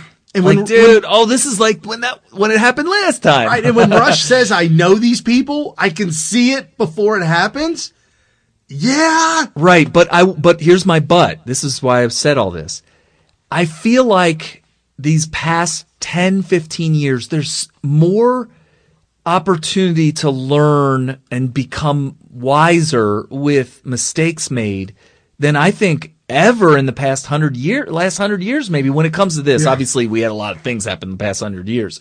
But, like, you don't ever tell a president that impeachment's off the table. No. And some other things. If somebody's a Marxist left-winger and you ran as a capitalist free market constitutionalist and you get into office and they're at the top level of a department that's in your executive branch, right, the first day you gotta fire their asses. You have to fire them. Flat out. There is no bloody Sunday or Saturday or whatever they call it. Just fire their asses. It's a Band-Aid. You gotta rip it off fast. You can't sit around and say, well, this Band-Aid needs to be removed, but it's gonna hurt. It's gonna hurt. So let's just peel the corner up a little bit. And how about this? Every day I'll take one molecule back. And maybe over the course of the next 7, 8 years, we'll have that Band-Aid off. No! It comes off. Day one, you gotta say, all right, you rip it off! Saturday Night Massacre. That's Saturday night. See, I wasn't even old. I wasn't even alive. Saturday Night Massacre. I wasn't alive when it happened, so that's why I don't even know. Refers to U.S. President Nixon firing of independent special prosecutor Archibald Cox. Happened October 20th, 1973. So I was talking to a guy that everybody listening to the Scope knows. Might have been a woman or a man. I don't want you to narrow it down. Don't divulge. Yeah, don't divulge. Might have been female or male. Or might refer to themselves as it. And I was in this conversation, and it was about Trump impeachment and the Russia probe and all this kind of stuff. And he told me that the Democrats, or she, told me that the Democrats are trying to recreate the Nixon impeachment by actually having the same timeline events happen for Trump that happened with Nixon. So they're hoping that they can label an action by Trump as a Saturday Night Massacre, so that they could say, aha! He is a Nixon. And he needs to go. It's nothing fireable here. But I got more. Nothing impeachable. I got bad news for you. Okay. The Trump administration knows this. So they are doing everything to avoid doing something that will be able to be labeled a Saturday Night Massacre. This is so ridiculous. So that's never going to happen. They're going to go out of their way to make sure that it doesn't happen. It's so ridiculous that they would probably even avoid firing somebody on Saturday. That's hysterical. That's how bad it is. It's ridiculous. Trump and Nixon are two different people. We need to stop playing the game by the Democrats' rules. Right. We need to make our own damn rules and say, you know what? It's Saturday night and y'all fired. And you can label that whatever the hell you want, but pack your bags on your way out. Oh, get your kids, we're making one trip. Yeah, one trip. Oh my God. Wow. You just said that like that's happened. One trip. That was Sam Kinison doing a bit on Sally Struthers when she was back in the 80s. You know how she always went to Africa and feed the children? Okay. Right. And Sam Kinison was like, oh, she's off the set eating a candy bar. Look here, Haji, a little bit higher. Can you get it? He said, I got the cure. I can fix world hunger. Okay. Send them a U-Haul. Tell them to pack their kids and get out of here. Take one trip. One trip. We're going to take it where the food is. We got deserts in America. We just don't live in them. That's right. That's right. Because there's no food there. We have deserts in America too. That's right. Wisdom from beyond. With the rest in peace, Sam Kinison. Yep. And he did not die of drugs. A young kid that was drunk driving on the road hit him head on, killed him, but his girlfriend lived, or his wife just got married. You know what? I'm glad you said that because there's so many either overweight comedians over the years that have died prematurely. Yeah. And you think, man, was he really that unhealthy? I know, like John Candy, it's like he ate himself to death or something. But then John Candy and also Jim Belushi did drugs and all kinds of stuff. He was gaining weight, but it was John Belushi. Jim Belushi's still alive. John Belushi, yeah. And then who's my favorite one? That's overweight? Oh, you talking about Chris Farley? Yeah, Chris Farley. Yeah, Chris Farley. Yeah, when he died, it was like, oh my gosh, they're taking all the obese people. No, he wasn't. He was overweight. Oh, he was huge. There at the end. Really? There at the end, he's so huge. Okay. He was very depressed because he was really big. But did he die of? What did he die of? Drugs. Well, he kept medicating because he couldn't get a real girlfriend because he was self-conscious and he was too fat, and so he paid for it, and they just back and forth, and he couldn't do more drugs to get rid of that bad feeling. Okay. All right. That's my take on Chris Farley, guys. Anywho. All right. That was the eulogy, right? The eulogy. Folks, we just got a couple of minutes left. I just want to give you a heads up, just to run this down. ICE arrest 115 illegals in San Diego. 43% of the 115 violent rapist convicted criminals have already been prosecuted and are still illegally here in the country. But Brian, why are you calling all Mexicans rapists? No, just all these that they arrested. Can you believe that lie is still making its rounds? You want to talk about the lie making it around the world, halfway around the world while the truth is getting its pants on. This is like on its 20th trip around the world. Right. The truth had already caught up with it, and then the lie said, ha, you may have tagged me, but I'm still not it. Bye. And you're like, no, you got played by the rules. I tagged you, so you're still it. Bye. I'm not it. Not it. Yeah, and so the lie is that Donald Trump said all Mexicans are rapists. That is a total 100% completely debunked lie. I don't know how many times I've had to repeat it over and over and over again that it is not what he said. What he was saying was that they are sending all kinds of people from Mexico, and they're not sending their best people. They're sending their rapists. Right. They're not sending... they're not. He said some people are good, but the people that they're sending, some people are coming that aren't even being sent. They just want to come to America, and some of those people might be fine. They might end up making good Americans one day. Who knows?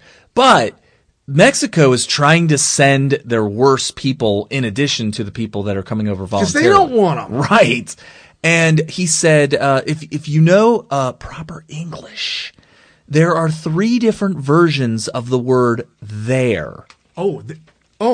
There is THERE, which refers to a place over there. Not here, but there. There is the possessive, which is this is their paper. This is their not my paper, this is their paper. So that's the possessive form. And then there's the contraction, which is they apostrophe RE. There. Which is they are. So that's what the liars are trying to have you believe is that. Oh, Trump goes.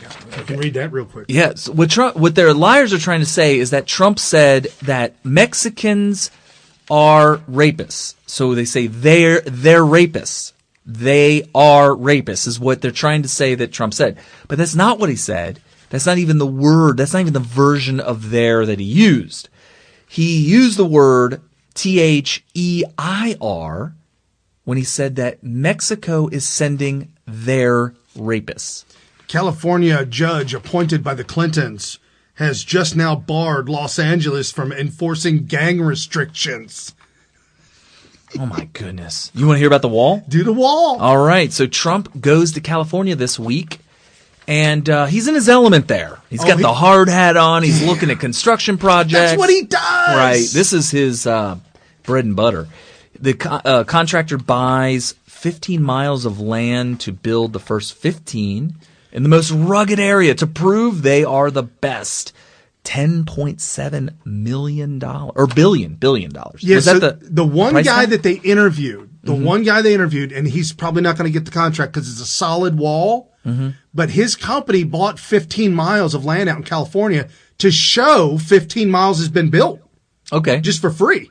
Well, their price tag is $10.77 billion. For 15 miles or for the whole thing? For the whole thing. Oh, okay. Here's my thing.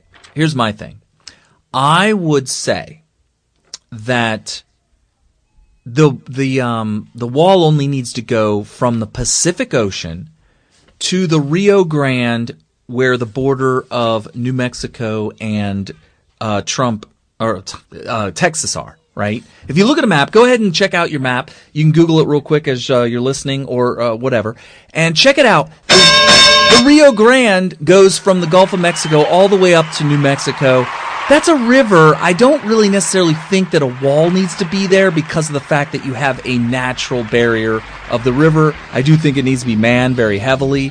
I don't know really what a wall would do there and how that would affect the river itself. New book coming out, Secret Empires by Peter Schweitzer, who former Vice President Joe Biden and John Kerry, their sons, they got a deal with China. Chinese government. Money. Gosh, not criminal. Good. Not good. Unfathomable power. See you guys. Peace out. Unfathomable. Next week. It's Stick around. I'll play the video for you.